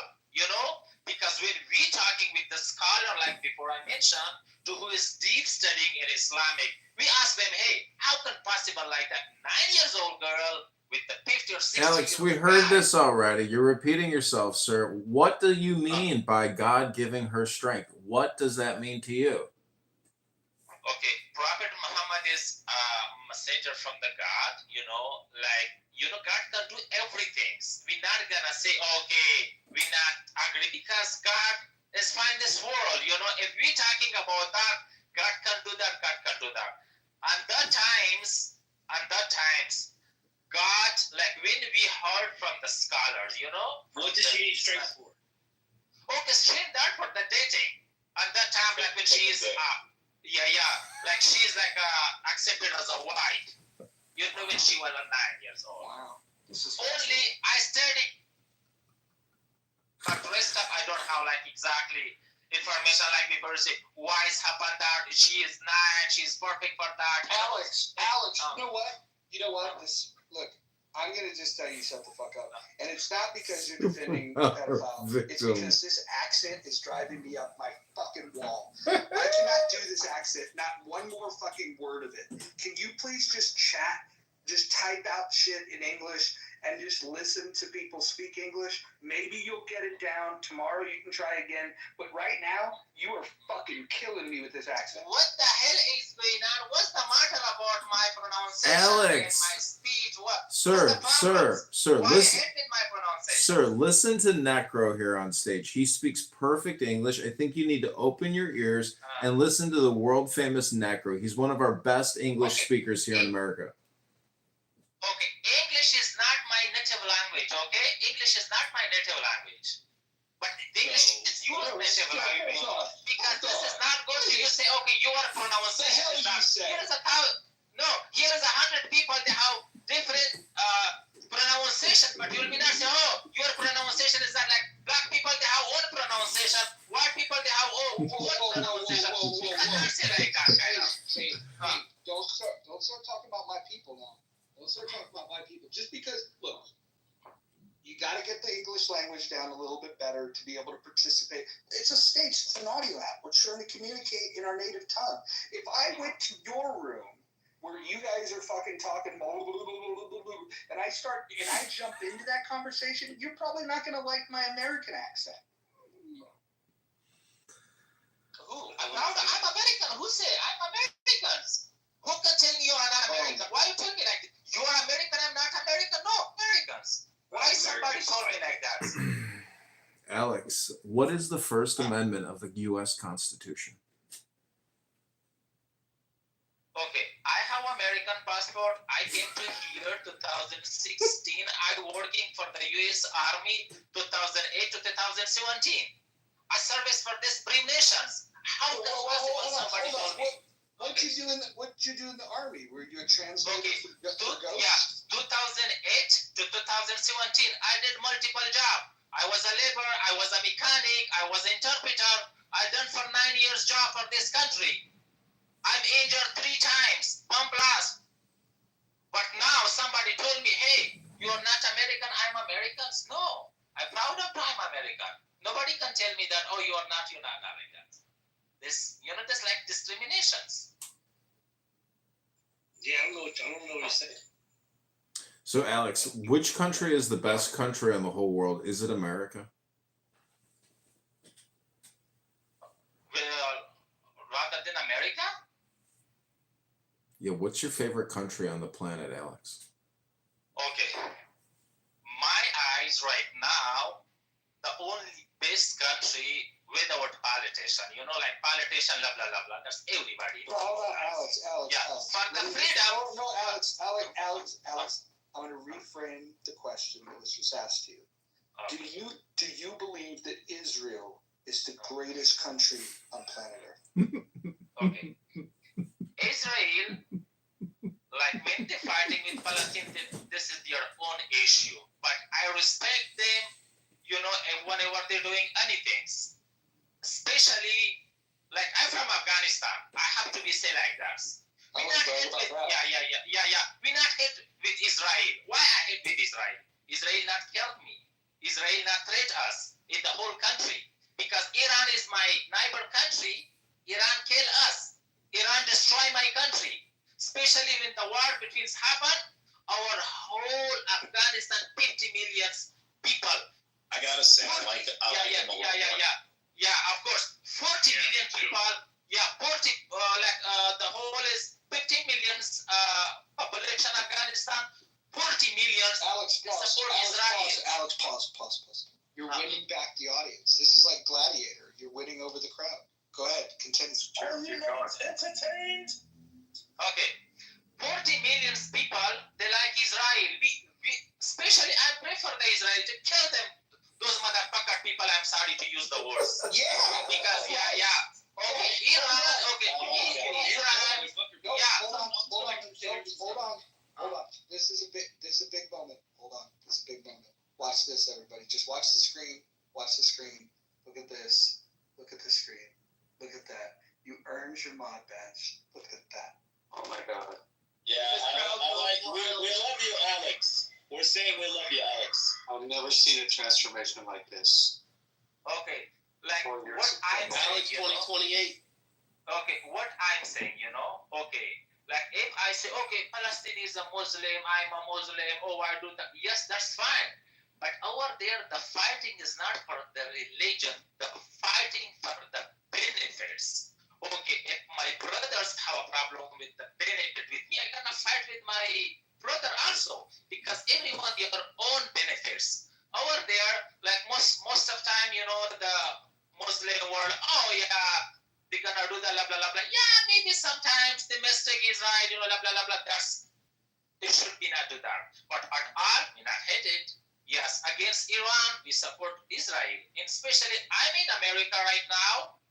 In the another days, I was in another space. They told me, hey, why you support Israel, blah, blah, blah, blah. I'm saying, if Israel, they have threat our country, they kill our country, like people, then I'm going to say, I hate you now. They did it, But now, Alex, could you maybe give us a compression or a summary, or what would you do if you were king of the world? What would you do for we the people?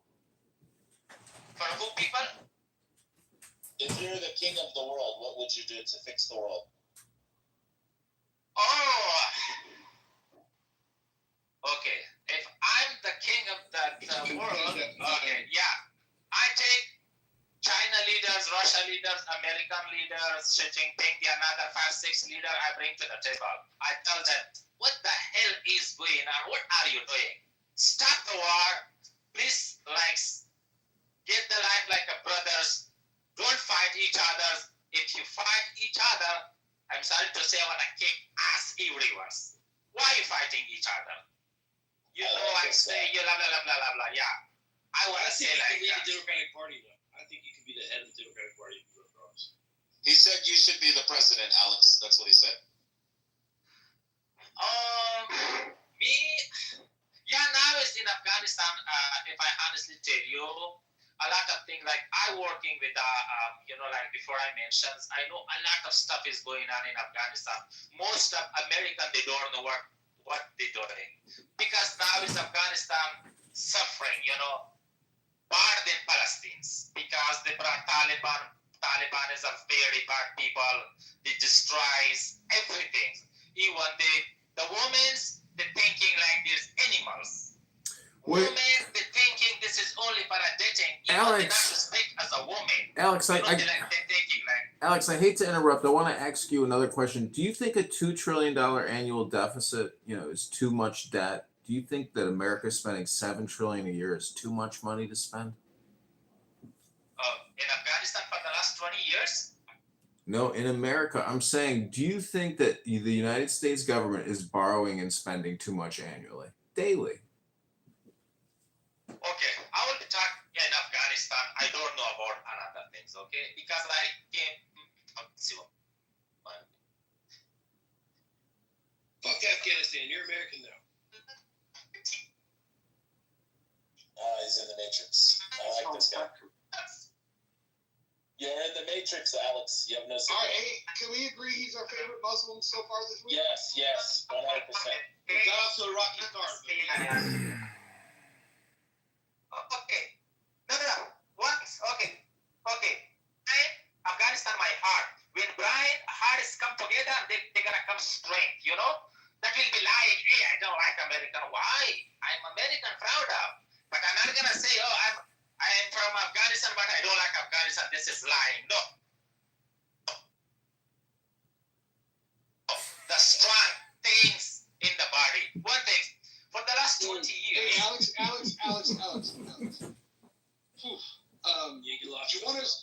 You want us over, but I just want to caution you that the accent is still a problem for me, and so maybe fewer words, shorter sentences. Maybe let other people talk a little bit. Yeah. That last submission was rough, buddy. Okay. I want to say, for the last 20 years in Afghanistan, America plus NATO, they spent $1 trillion. But most of money, they not for the corruptions. They not, for example, they give you from the top to the bottoms. They give you, for example, $100 million for one small room, for one small road. They will be corrupt. First of all, American donors. In the second, Afghani donors. They come to the third is contractor. In the fourth one, there will be nothing. This is America spend money like a